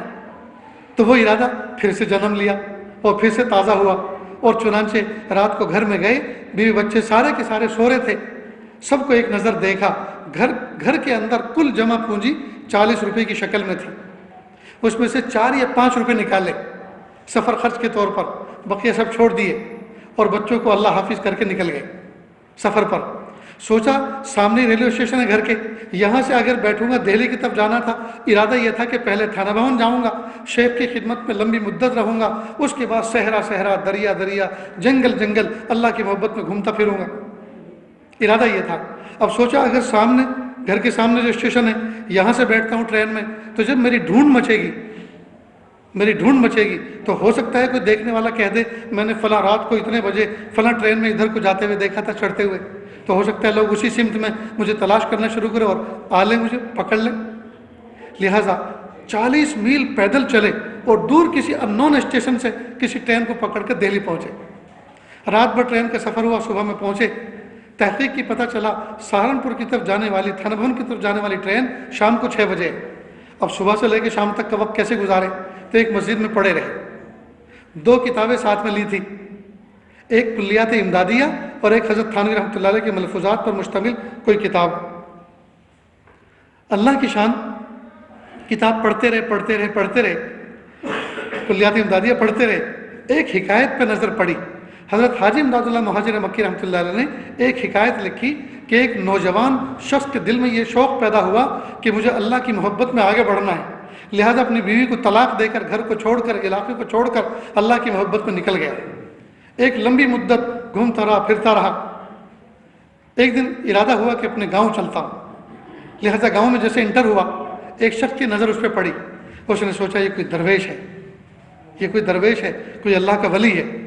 لہٰذا جب اس کو دیکھا، دیکھتے کے ساتھ ہی فوراً کہا حضرت آج آپ میرے گھر پہ مہمان ہیں، ہاتھ پکڑ کے گھر لے کر آیا۔ اب اس شخص نے اپنے کندھے پہ ایک جھولی لٹکا رکھی تھی، اس کو اس کی ضرورت کی چیزیں تھیں، بال بکھرے ہوئے تھے، میلے کپڑے تھے۔ جب گھر میں داخل ہوا، اللہ کی شان، جس عورت کو یہ طلاق دے کر گیا تھا اس عورت کا نکاح اسی شخص کے ساتھ اسی گھر میں ہوا تھا۔ تو جب اس عورت کی نظر پڑی، اس نے دیکھا اوہ یہ تو بہت پرانا کھلاڑی آیا ہے، وہ پہچان گئی، لیکن اس نے اظہار کسی کے سامنے کچھ نہ کیا۔ رات کو کھانا پانی دیا، بستر بچھا دیے، صحن میں سو گئے۔ فجر کی نماز میں مسجد کے لیے دونوں شوہر بھی اور یہ شخص بھی، سابقہ شوہر، یہ دونوں نماز پڑھنے گئے۔ اس نے جھولی دیکھی کہ اس میں کیا ہے، پھر سوچا کہ نہیں کسی کی امانت ہے، انہی سے پوچھوں گی کہ یہ کیا ہے۔ تو گھونگھٹ نکلا ہوا تھا، کہا بابا اس جھولی میں آپ کیا لیے پھر رہے ہو؟ تو اس نے فوراً اس کو انڈیل دیا، خالی کیا اور کہا بھی بڑی بھی یہ سوئی ہے، یہ دھاگا ہے، کبھی کپڑے پھٹ جائیں تو ضرورت میں یہ کام لگے، یہ چھوٹے چھوٹے برتن ہیں، یہ مرچ ہیں، یہ مسالے ہیں، یہ دال ہیں، یہ چاول ہیں، کہیں کوئی دعوت نہ ملے، کہیں کوئی کھانا نہ ملے، بھوک لگے، 3 پتھر کا چولہا بنا کر نیچے لکڑی سلگا کر کچھ کھانا پکا کے کھا لوں، یہ سب میری ضرورت کی چیزیں ہیں۔ تو جب اس نے یہ کہا یہ سب میری ضرورت کی چیزیں ہیں، اس عورت نے اس کی کمر پہ ایک زور سے دھپ مارا اور کہا اللہ کے بندے، اس پوری کائنات میں تجھے میں ہی زائد نظر آئی تھی، دنیا نظر آئی تھی کہ مجھے چھوڑ کے چلا گیا، مجھے طلاق دے کے چلا گیا۔ یہ بہت اہم بات ہے، ذرا میری ماں بہنیں غور کریں اس پر کہ اس نے کتنی اہم بات کہی۔ اس پوری کائنات کے اندر یہ جو تو لیے پھر رہا ہے، اس پوری کائنات کے اندر میں ہی تجھے دنیا نظر آئی تھی کہ مجھے چھوڑ دیا، اور یہ ساری تیری دینی ضرورتیں ہیں۔ اگر یہ سب ضرورت کی چیزیں ہیں تو میں بھی تو ضرورت کی چیز تھی کہ میں نے حرام سے بچا کے تجھے حلال طور پر اللہ پاک نے مجھے عطا فرمایا تھا۔ اور اگر میں زائد تھی، میں ضرورت سے خارج تھی، میں زائد تھی تو یہ سب چیزیں لیے کیوں پھر رہا ہے؟ یہ بھی تو زائد ہے۔ اگر یہ ضرورت تھی تو میں کیوں ضرورت نہیں تھی؟ اور اگر یہ میں ضرورت نہیں تھی تو پھر یہ بھی، ان کی بھی کیا ضرورت ہے، ان کو بھی پھینک۔ جب حاجی عبدالغفور صاحب اس مقام پہ پہنچے، اس پوائنٹ پر پہنچے، بس 14 طبق روشن ہو گئے۔ خیال ہوا کہ اوہو مجھ سے کتنی بڑی بھول اور غلطی ہوئی ہے، مجھ سے کتنی بڑی بھول اور غلطی ہوئی ہے، اور وہ یہ کہ میں نے بھی تو کچھ ایسا ہی کیا ہے۔ فرق اتنا ہے کہ میں نے اپنی بیوی بچوں کو ایسے نہیں چھوڑا کہ طلاق دے کر میں آیا ہوں، رشتے سے اپنے نکال دیا ہوں، لیکن چھوڑ کے تو آ گیا نا، اور جانے کی واپس کوئی مدت طے نہیں ہے اور ارادہ بھی نہیں ہے۔ اب میں جب حضرت تھانوی کے پاس جاؤں گا، فوراً پوچھ ہوگی کیوں آئے ہو، میں کہوں گا اللہ کی محبت کے لیے آیا ہوں۔ کہا کیا اسباب ہیں، کیا وسائل ہیں، بیوی بچوں کا کیا ہوگا، کب تک رہو گے؟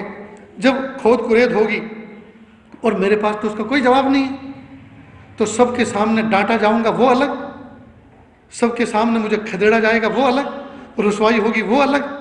بہتر یہ ہے کہ وہاں جانے سے پہلے ہی الٹے قدم اپنے آپ ہی واپس گھر چلا جاؤں۔ لہٰذا دہلی سے ہی واپس مڑ گئے جودھ پور کے لیے، اور اس پورے واقعے کے اندر 3 دن 3 رات لگے۔ جب گھر پر آئے، رو رو کے بچوں کا اور بیوی کا برا حال تھا، سب سے معافی مانگی، اللہ کے لیے مجھے معاف کر دو، مجھ سے اجتہادی غلطی ہو گئی، دین سمجھنے میں غلطی ہو گئی، میں نہیں سمجھا، میں تمہیں چھوڑ کے چلا گیا، اور میں نے تمہیں کوئی اطلاع بھی نہیں دی اور پہلے سے کوئی نظام بھی نہیں بنایا، تمہیں جتنی تکلیف پہنچی اللہ کے لیے مجھے معاف کر دو۔ اب یہ واقعہ میں نے بھی پڑھا ان کے سوانے میں۔ اب اس سے ایک واقعہ، اس سے جو ہے ایک نتیجہ نکلتا ہے، وہ یہ کہ ہم ایک تو یہ کہ اپنا تعلق کسی اللہ والے کے ساتھ جوڑ کے رکھیں۔ اگر ہم کسی اللہ والے کے ساتھ اپنا تعلق جوڑ کے رکھیں گے تو اس کا فائدہ کیا ہوگا؟ ہم تو سو رہے ہوں گے، کوئی اللہ والا سجدے میں سر رکھ کر ہمارے لیے رو رہا ہوگا، تو اس کے آنسو، اس کی آہیں، اس کے اٹھے ہوئے ہاتھ اللہ اس کی لاج رکھیں گے، اس کی دعائیں ہمارے حق میں مستجاب ہوں گی۔ ایک تو یہ فائدہ ہوگا۔ اور اگر نفس و شیطان کے بہکانے سے اگر ہماری گاڑی پٹری سے اتر بھی گئی تو ان کی دعاؤں کی برکت سے اللہ تعالیٰ دوبارہ پٹری پر کھڑی کر دے گا۔ ایک تو فائدہ یہ ہوگا، اور دوسرا فائدہ یہ ہوگا کہ اکابر مشائخ کی کتابیں اور ملفوظات جب پڑھتے رہیں گے تو علم تازہ رہے گا، نور تازہ رہے گا، اس تازگی کی حالت میں کبھی بھی گمراہ نہیں ہوں گے۔ افسوس کی بات ہے ہمارے پاس یا تو دونوں نہیں ہیں، اور دونوں ہیں تو ایک نہیں ہے، دونوں میں سے ایک نہیں ہے، اور ایک ہے تو ناقص ہے۔ اب اس نقص کے ساتھ، اس کمزوری کے ساتھ ہم زندگی گزار رہے ہیں۔ بتائیے ہماری زندگیوں میں لطف اور بہار کہاں سے آئے؟ ہماری زندگی میں سکون کہاں سے آئے گا؟ ہماری زندگی میں اللہ تعالیٰ جنت کے مزے کیسے عطا فرمائیں گے؟ میں ایسے لوگوں کو جانتا ہوں، میں نے ایسے لوگوں کو چھوا ہے، میں نے ایسے لوگوں کو دیکھا ہے، میں ایسے لوگوں کی خدمت میں دو زانوں بیٹھا ہوں جن کو دیکھ کر اللہ یاد آتے تھے، جو بہت ہی معمولی سی مالیت میں، بہت ہی معمولی سے تنخواہوں کے اندر عیش کی زندگی گزارتے تھے۔ بڑے بڑے بادشاہ اگر ان کو دیکھ لیں، ان کے سکون کو محسوس کریں، ان کو دیکھیں تو ان پر رشک کریں۔ اللہ پاک نے ان کو ایسی زندگی عطا فرمائی تھی۔ یہ زندگی کیوں ملی تھی؟ یہ دین کی برکت سے ملی تھی، یہ سنتوں کی برکت سے ملی تھی، یہ تلاوت کی اور ذکر کی برکت سے ملی تھی، یہ اللہ والوں کی صحبت کی برکت سے ملی تھی۔ آج ہماری زندگی میں جو بے چینی ہے، موبائل فون، انٹرنیٹ کا کنیکشن، ناجائز حرام تعلقات، جو بری بری چیزوں کا دیکھنا۔ ایک مرتبہ میں شہر گودھرا کے اندر بیٹھا ہوا تھا، کسی بچے کی حفظ کی تکمیل تھی، اس نے آخری آیتیں پڑھنے کے بعد مجھے محسوس ہوا کہ کوئی ریلی نکل رہی ہو۔ تو میں نے کہا بھائی اس بند محلے کے اندر یہ ریلی یہاں کس کام کی؟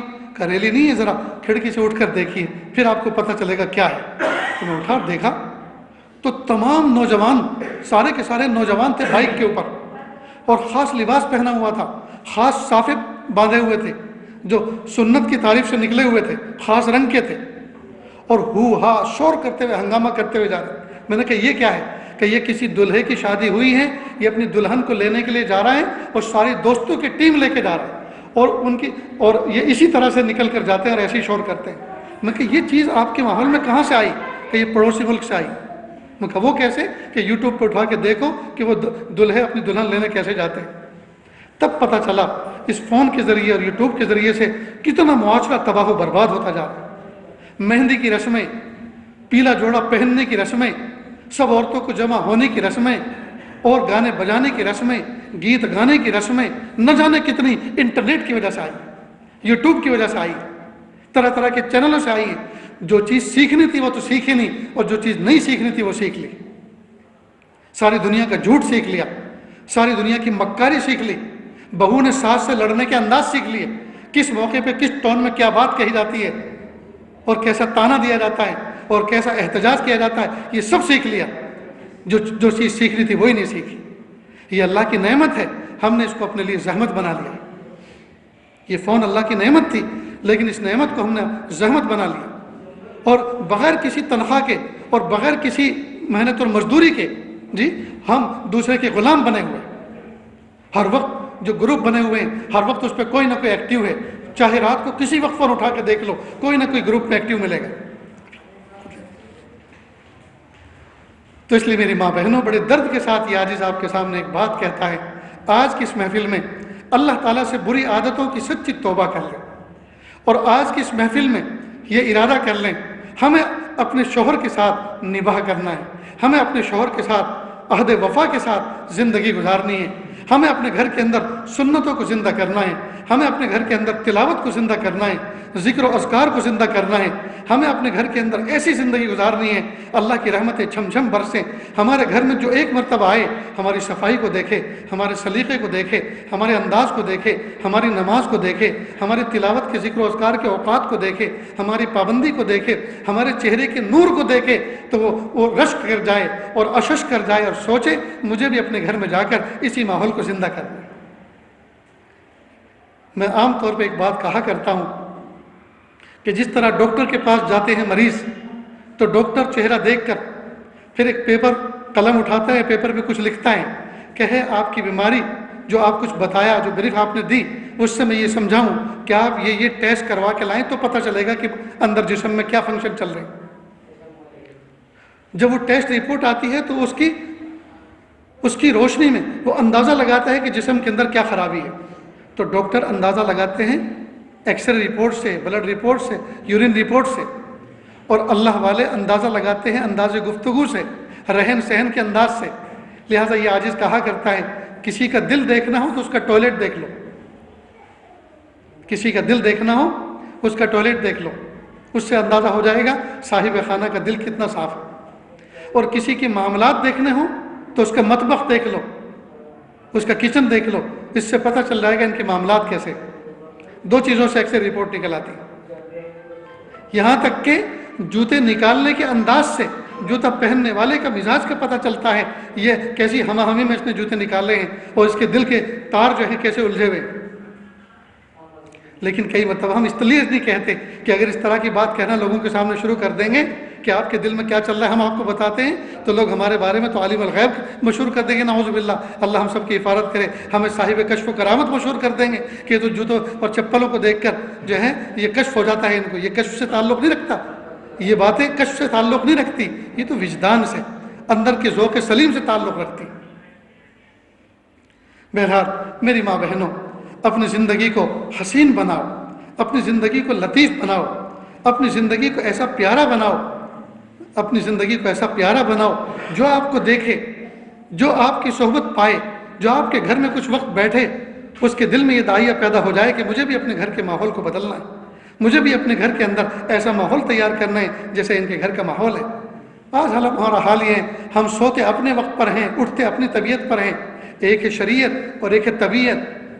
شریعت نام ہے اللہ تعالیٰ کے احکام پر عمل کرنا حضور پاک صلی اللہ علیہ وسلم کے طریقے کے مطابق، اور طبیعت تو پھر ہر آدمی کی اپنی اپنی ہوتی ہے، جب چاہے سو گئے جب چاہے اٹھ گئے، یہ نہیں چلتا۔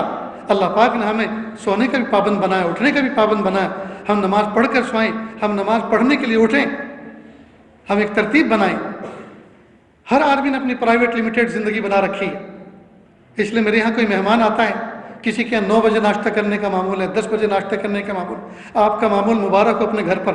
ہمارے یہاں تو اس طرح سے جیو جیسے ہم جیتے ہیں، ورنہ ہم مر جائیں گے تمہیں دیکھ دیکھ کے۔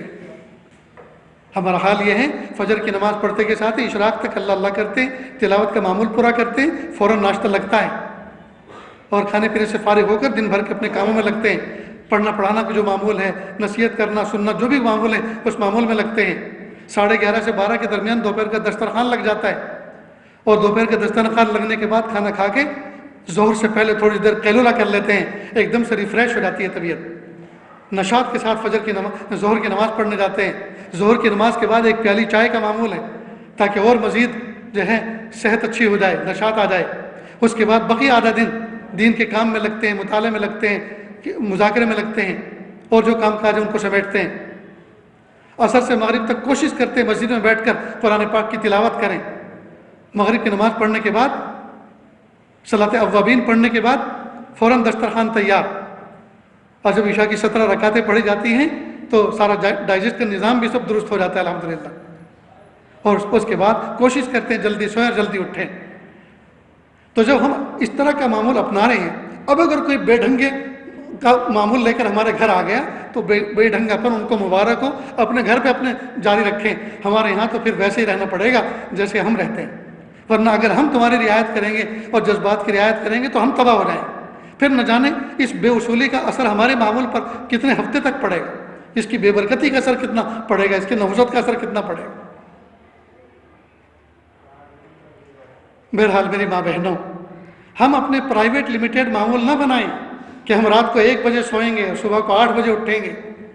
اس لیے جو نوجوان بچے شادی شدہ ہوتے ہیں، یہ آج ان کے درمیان میں ایک بات کہا کرتا ہے، بیٹا پہلی نائٹ میں، پہلی رات میں دونوں آپس میں کچھ بات طے کر لیں، اور طے یہ کریں کہ دیکھو ہم دونوں ایک دوسرے کو دین پر ابھاریں گے، دین پر ایک دوسرے کے لیے معاون بنیں گے، ہم انشاءاللہ تہجد بھی پڑھیں گے اور فجر کی نماز بھی پڑھیں گے۔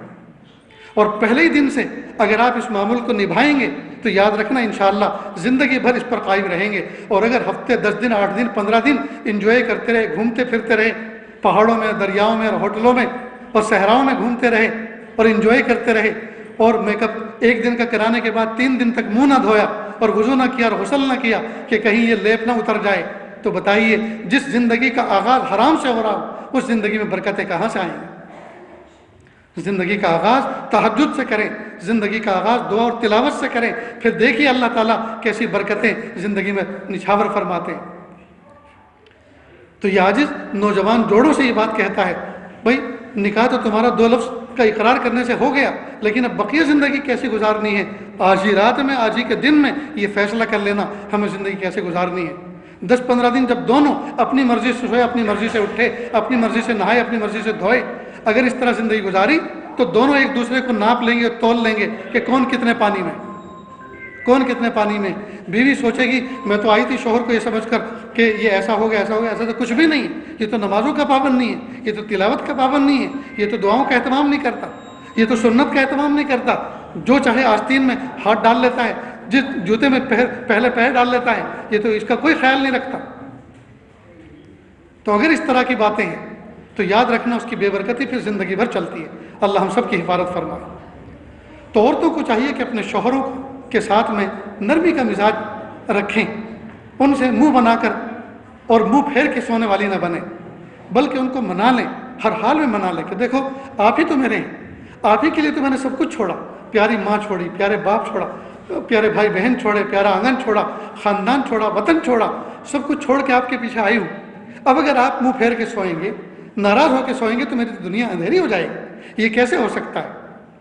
اب اگر وہ ایسا اڑیل کڑیل ہے جی، تو پھر شوہر کے بعد جائیں اللہ کے دربار میں اور مصلی بچھا کے رو رو کے اس کو منائیں. میرے پیارے اللہ، میرا دل بھی آپ کے قبضے میں ہے، میرے شوہر کا دل بھی آپ کے قبضے قدرت میں ہے، میرے پیارے اللہ نرما دیجئے، اللہ اپنی محبت سے گرما دیجئے، میرے پیارے اللہ ان کے دل میں شفقت ڈال دیجئے. یہ ہو نہیں سکتا آپ اللہ کے دروازے کو کھٹکھٹائیں اور اللہ تعالیٰ کی رحمت جوش میں نہ آئے. ٹوٹے ہوئے دل کے پاس تو اللہ کی رحمت ہوتی ہے، اللہ تعالیٰ تو ٹوٹے ہوئے دلوں کے پاس ہوتے ہیں.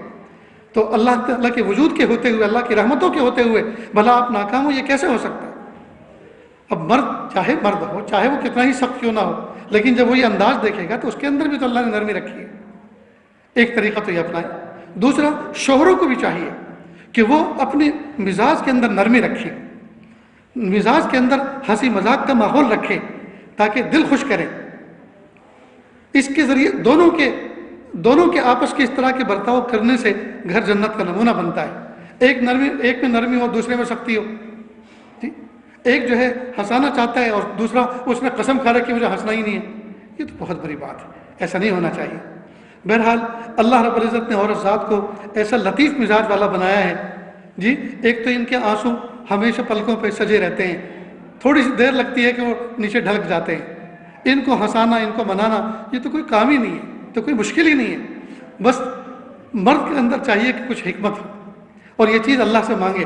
میرے پیارے اللہ، اپنے گھر کو مجھے جنت کا نمونہ بنانا ہے، میں کیسے بناؤں اللہ؟ میں بالکل گنوار آدمی ہوں یا اللہ، میں جاہل آدمی ہوں، بالکل سخت دل آدمی ہوں. میرے پیارے اللہ، میرا بیک گراؤنڈ بھی علم میں نہیں ہے یا اللہ، مجھے کسی کی صحبت میں نصیب نہیں ہے.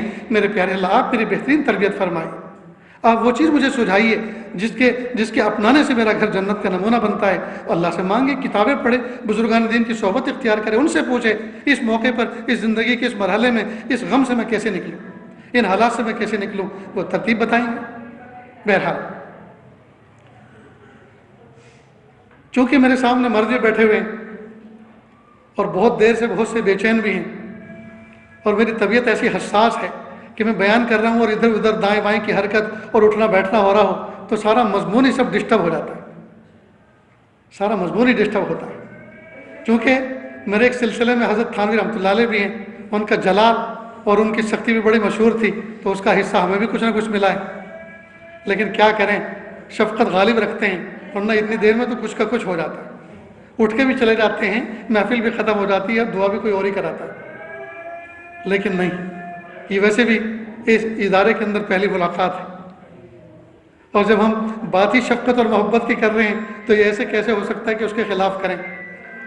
دینی محفلوں میں بیٹھنے کا ایک سلیقہ ہوا کرتا ہے، ایک طریقہ ہوا کرتا ہے کہ اپنے آپ کو 100% متوجہ رکھے.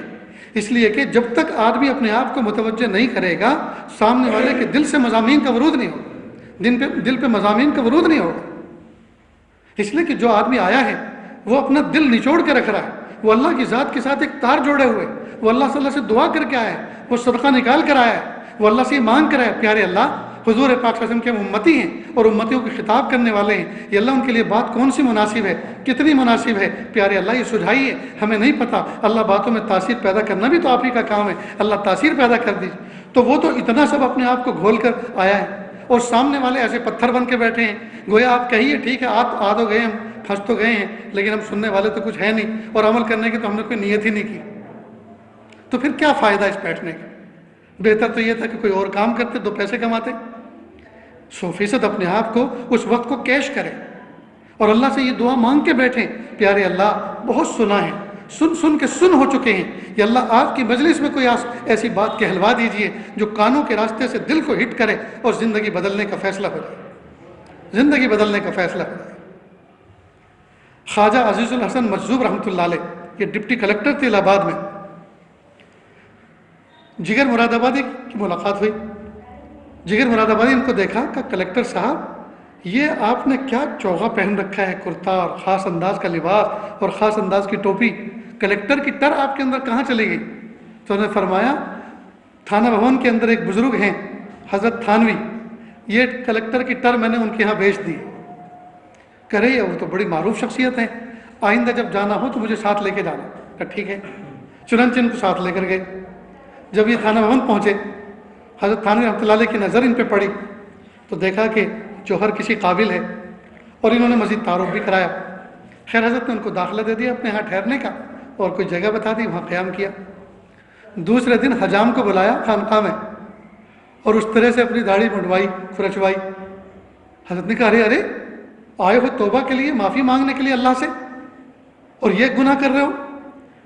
کہ حضرت میں نے سنا ہے آپ حکیم الامت ہیں اور میں مریض الامت ہوں، یہی تو آپ کے سامنے دکھانا تھا کہ میرے اندر مرض کیا ہے، لہٰذا آپ اس مرض کو میرے دل سے نکالیں. خیر قیام کیا، رہنے لگے، بات ہوئی. اللہ کی شان جب رخصت ہوئے وہاں سے سچی پکی توبہ کر کے، اچھا پینے کا بھی معمول تھا، شراب نوشی کرتے تھے، جب آئے سچی توبہ کر کے آئے. اب وطن میں آ کے بیمار پڑ گئے، بہت زیادہ بیمار ہو گئے. طبیب کو بلایا، ڈاکٹر نے دیکھا، ارے جگر صاحب کیا آپ نے پینا چھوڑ دیا؟ جی ہاں. کیسے تو مر جاؤ گے، ایسے تھوڑی چھوڑی جاتی ہے.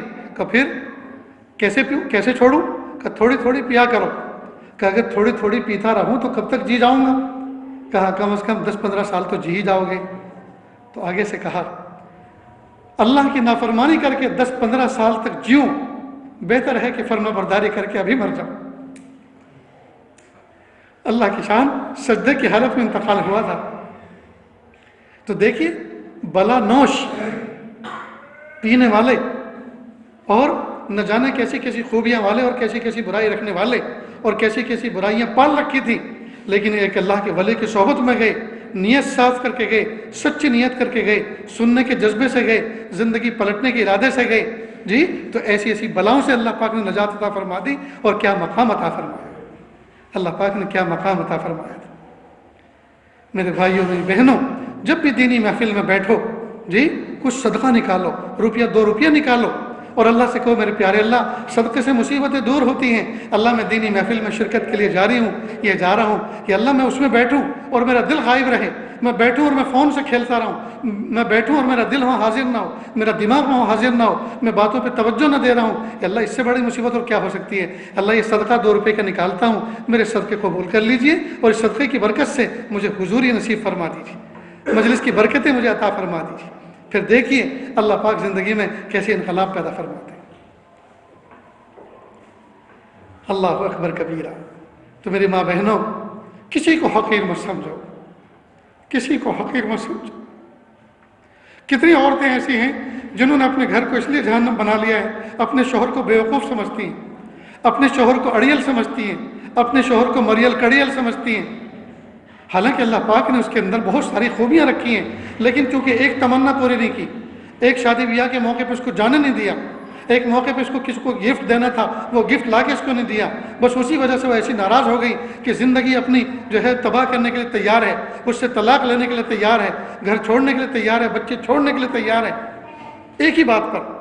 یہ سوچ اچھی سوچ نہیں ہے، یہ سوچ اچھی سوچ نہیں ہے. اپنے شوہروں کو حقیر نہ سمجھیں، وہ سر کے تاج ہیں، ان کے ذریعے سے آپ کی عزتوں کی حفاظت ہو رہی ہے، عصمتوں کی حفاظت ہو رہی ہے. آپ کے بچے ان کے ذریعے سے پل رہے ہیں، آپ کے بچے ان کے ذریعے سے پڑھ رہے ہیں، آپ کے دین ایمان کی ان کے ذریعے سے حفاظت ہو رہی ہے. یہ کوئی معمولی خوبی ہے اس کے اندر؟ اب اگر ایک اس کے اندر برائی ہے تو ایک برائی کو نظر انداز کیا جا سکتا ہے. غالباً حضرت عمر بن خطاب رضی اللہ عنہ کا واقعہ ہے. کوئی ایک آدمی ان کے دربار میں آیا، اس نیت کے ساتھ آیا کہ میری بیوی بہت زبان چلانے لگی ہے اور میرے سامنے بولنے لگی ہے، آج میں ان کو خلیفۃ المسلمین سے، امیر المومنین سے ڈانٹ پلواتا ہوں. تو جب گھر کے پاس آئے تو دیکھا کہ خلیفہ کی جو بیوی تھی وہی ان کو ڈانٹ رہی ہے. سوچا لو یہ تو یہاں بھی کہانی بگڑی ہوئی ہے. یہ مجھے کیا نصیحت کریں گے، یہ کیا ڈانٹیں گے اس کو، لہذا چلے گئے۔ وہ کھڑکی سے یہ کہیں روشن دان سے دیکھ رہے تھے، سمجھ گئے یہ کیوں آ رہا تھا اور کیوں چلا گیا، کہ میاں ادھر آؤ، بلایا، کہ یہ جو آپ آواز سن رہے تھے نا، یہ میری بیوی، جس کی آواز آپ نے سنی، یہ میری دھوبن ہے، میرے کپڑے دھو کے مجھے پیش کرتی ہے، یہ میری بھٹیارن ہے، میری کوک ہے، کھانا پکا کے مجھے کھلاتی ہے، یہ میرے گھر کی سوئی پر ہے، گھر کو صاف ستھرا رکھتی ہے جھاڑ پٹک کر، یہ میرے بچوں کی مربیہ ہے، یہ ان کی آیا ہے، ان کی تربیت کرتی ہے۔ جس عورت کی اتنی ساری احسانات اور اتنی ساری خدمات ہیں، اب اگر وہ ذرا اونچی آواز سے بولے کسی بات پہ ناراض ہو کر، تو میری مردانگی کہاں چلی گئی؟ کیا میں سن نہیں سکتا اتنی باتیں؟ بس فوراً کو ہوش آیا کہ ہائے یہ غلطی تو مجھ سے بھی ہو رہی ہے۔ جب میری بیوی اتنی ساری حیثیتوں کی حامل ہے تو وہ غصہ کس پہ جو ہے ریلیز کرے گی، کس پہ اتارے گی؟ وہ جا کے اپنے ماں باپ سے جو ہے ٹکرائے گی، اپنے گھر کی در و دیوار سے ٹکرائے گی۔ ظاہری بات ہے جب بیوی ہماری ہے، ہمارے سامنے نہیں کہے گی تو اور کس کے سامنے کہے گی؟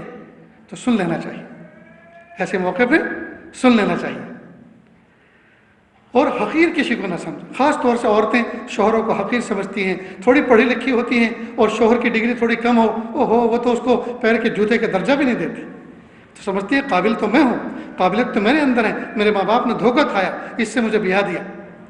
اور وہی یہ رائے کب قائم کرتی ہے؟ جب کئی بچوں کی ماں بن جاتی ہے، تب قائم کرتی ہے۔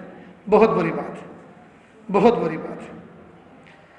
میں ایک واقعہ سنایا کرتا ہوں کہ بعض واقعات ایسے ہوتے ہیں کہ آدمی کو جھنجھوڑ کے رکھ دیتے ہیں۔ پڑوسی ملک پاکستان کا واقعہ ہے کہ ایک نوجوان کے پاس ایک چرسی آیا جو نشے کی چیز استعمال کرتا تھا، اس کا عادی بن چکا تھا۔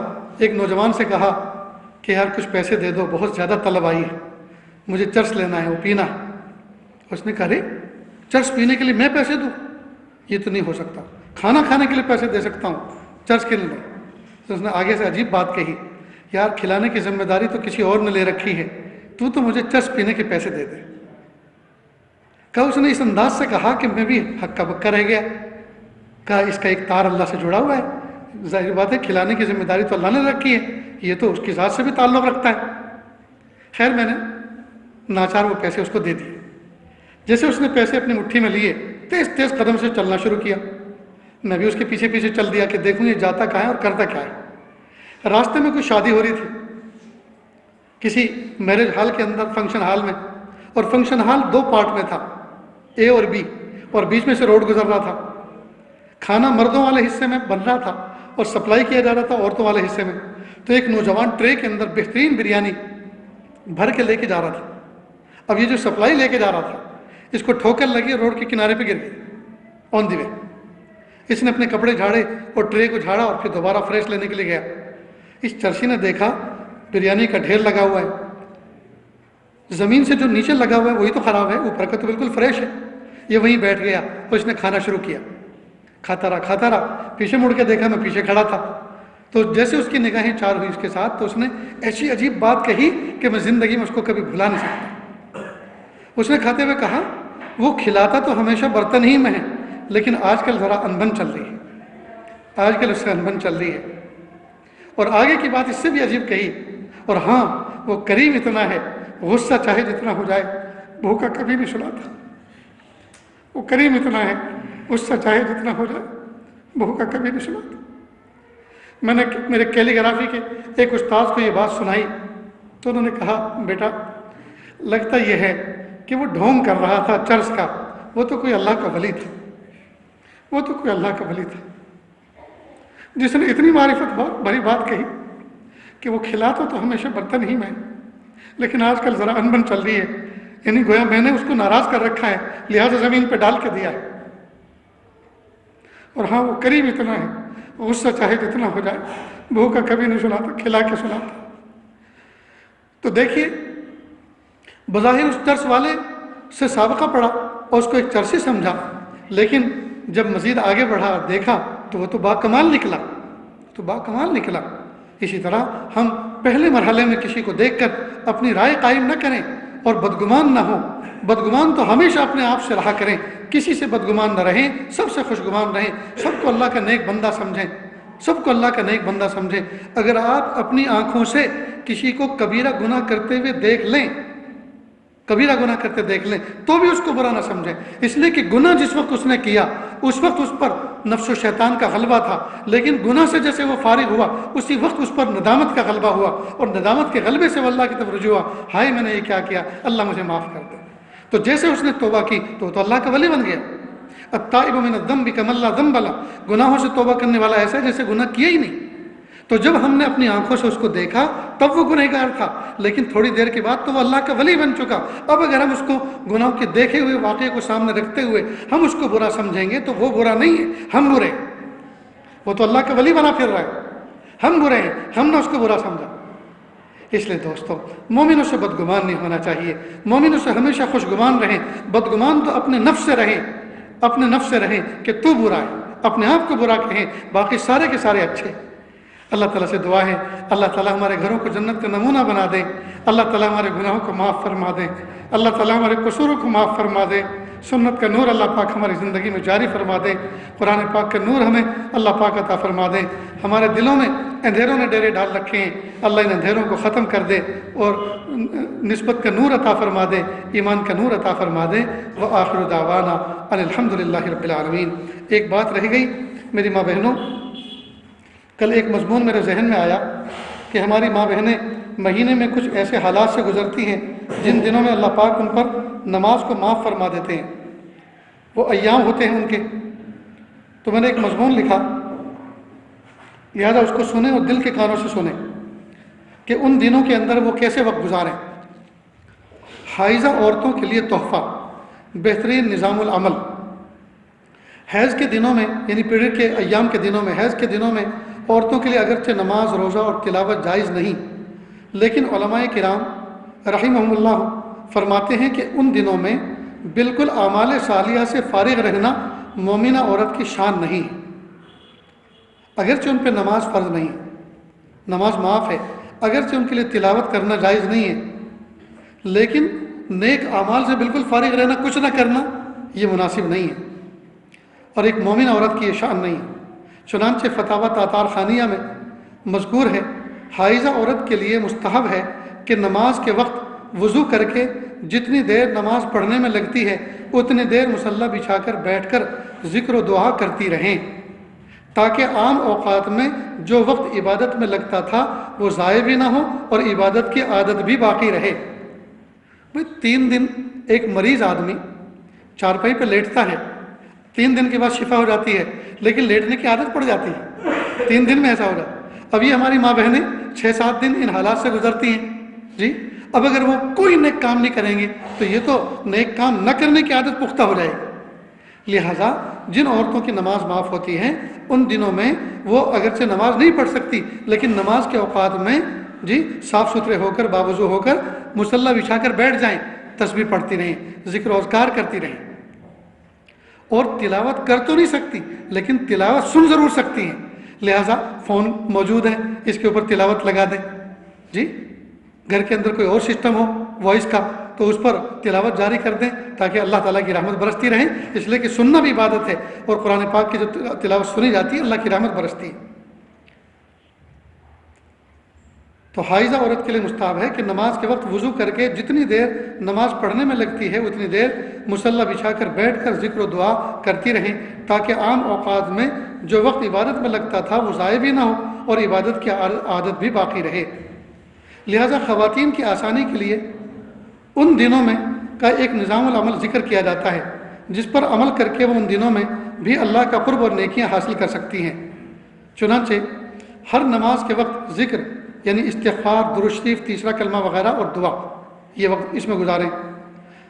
نیز صبح و شام کی دعائیں پڑھیں۔ قرآن کریم اور معمول کی صورتوں جیسے سورہ یاسین، سورہ واقعہ، سورہ ملک وغیرہ کی تلاوت سننا یہ جاری رکھیں، ان کا کرنا نہیں، وہ تو تلاوت ہو جائے گی، یہ تلاوت کا معمول ہے۔ روزانہ سورہ یاسین پڑھتی تھی، سورہ واقعہ پڑھتی تھی، سورہ دخان پڑھتی تھی، سورہ ملک پڑھتی تھی، اور ان کو ڈیلی پڑھنے کی ایک فضیلت بھی ہے مثلا۔ تو اب ان دنوں کے اندر ان کی تلاوت نہیں کرنی، البتہ ان کی تلاوت سن لیا کریں۔ جس طرح قرآن پاک کا پڑھنا عبادت ہے اسی طرح دھیان اور توجہ سے سننا بھی عبادت ہے۔ سننے پر بھی پڑھنے کی طرح ہی اللہ تعالیٰ اجر عطا فرمائیں گے۔ کسی معتبر عالم کا قرآن پاک کی تفسیر کا درس سننا، دینی کتابوں کا مطالعہ کرنا، چلتے پھرتے زبان سے ذکر جاری رکھنا، رات کو سوتے وقت کی دعائیں، ہر کام میں نیت کا اہتمام کرنا، تو اس کا معمول اگر بنائیں گے تو انشاءاللہ اللہ تعالیٰ نفع عطا فرمائیں گے۔ یہ اس کی کاپی جو میرے فون میں موجود ہے، میں اس کو بھائی زید صاحب کو دے دوں گا، ان سے وہ انشاءاللہ عام ہو جائے گا۔ مختصر سی دعا کریں یا اذان کے بعد دعا کریں؟ ٹھیک ہے، اذان کا جواب دیں، اس کے بعد انشاءاللہ دعا کریں گے، پھر مجلس ختم ہوگی۔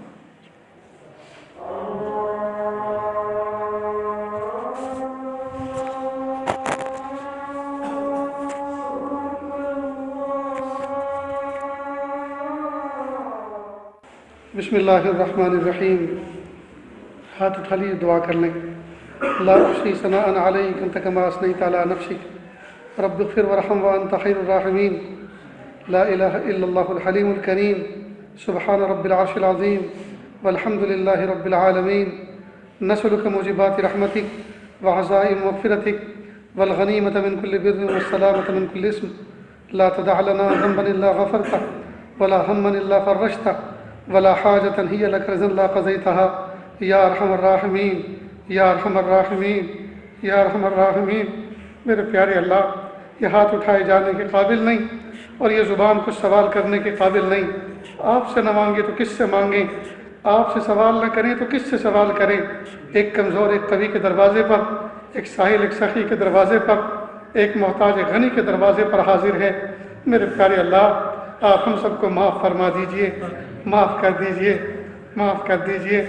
اللہ جی، آج تو میری بہنیں، ہماری مائیں، یا اللہ حضور پاک صلی اللہ علیہ وسلم کی امتیاں، یہ سب کے سب جمع ہیں۔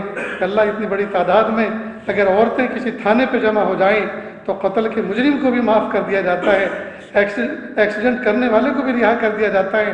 میرے پیارے اللہ، عورتوں کے مجموع کو دیکھ کر یا اللہ انسان دہل جاتے ہیں، انسان لرز جاتے ہیں، سنگ دل لوگ بھی موم دل ہو جایا کرتے ہیں۔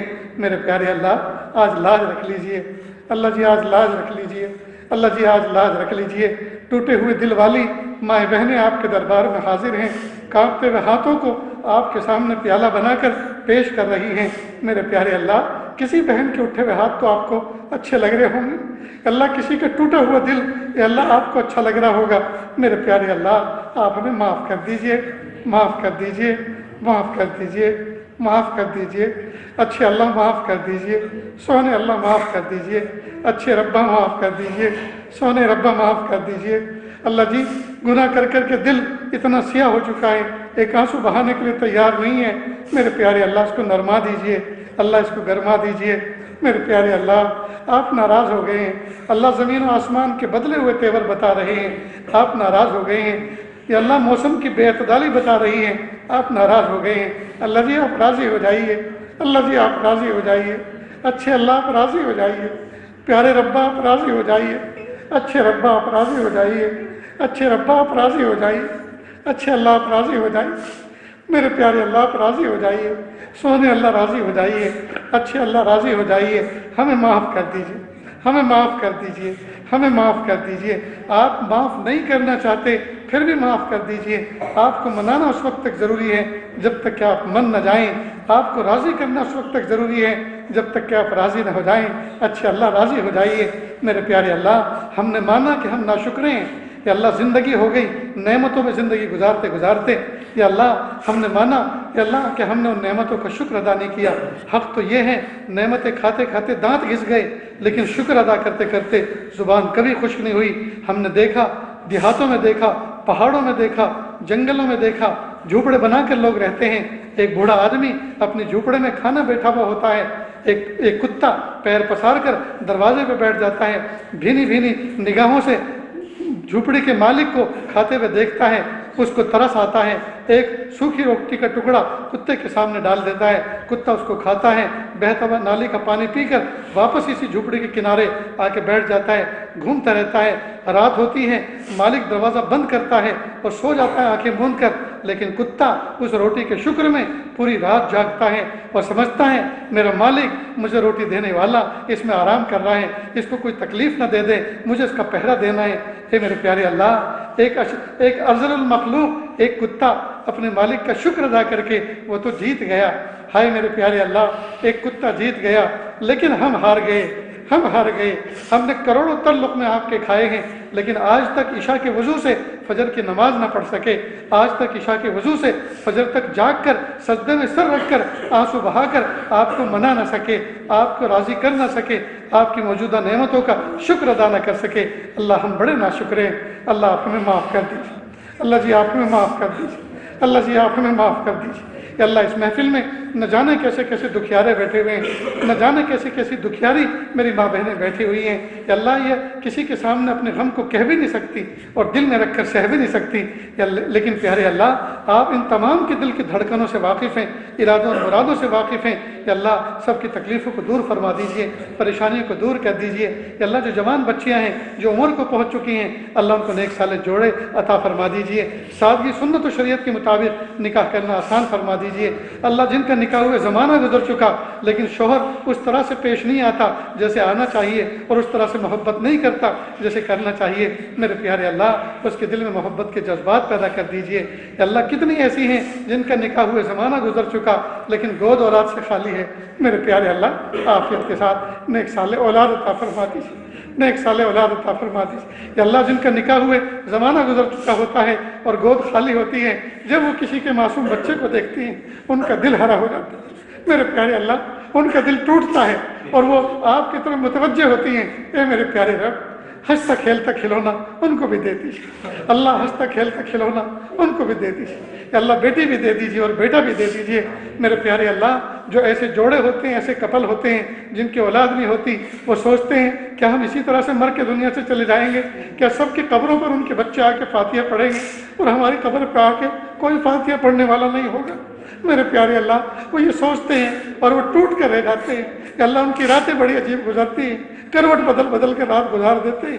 اے میرے پیارے اللہ، اے میرے سونے اللہ، اے میرے اچھے اللہ، سب کی گود بھر دیجیے، خوشیوں سے بھر دیجیے۔ اور میرے پیارے اللہ نہ جانے کتنی ماں اور کتنی بہنیں اور کتنے بھائی ایسی ہیں جن کو آپ نے پھول جیسے بچے عطا فرمائے لیکن ان کی تربیت ویسی نہ ہو سکی جیسی ہونی چاہیے تھی۔ وہ جوان ہوئے، بروں کی صحبت میں بیٹھے، بجائے پھول کے وہ کانٹا بن گئے جو ماں باپ کے دل اور دماغ میں چبھتے ہیں۔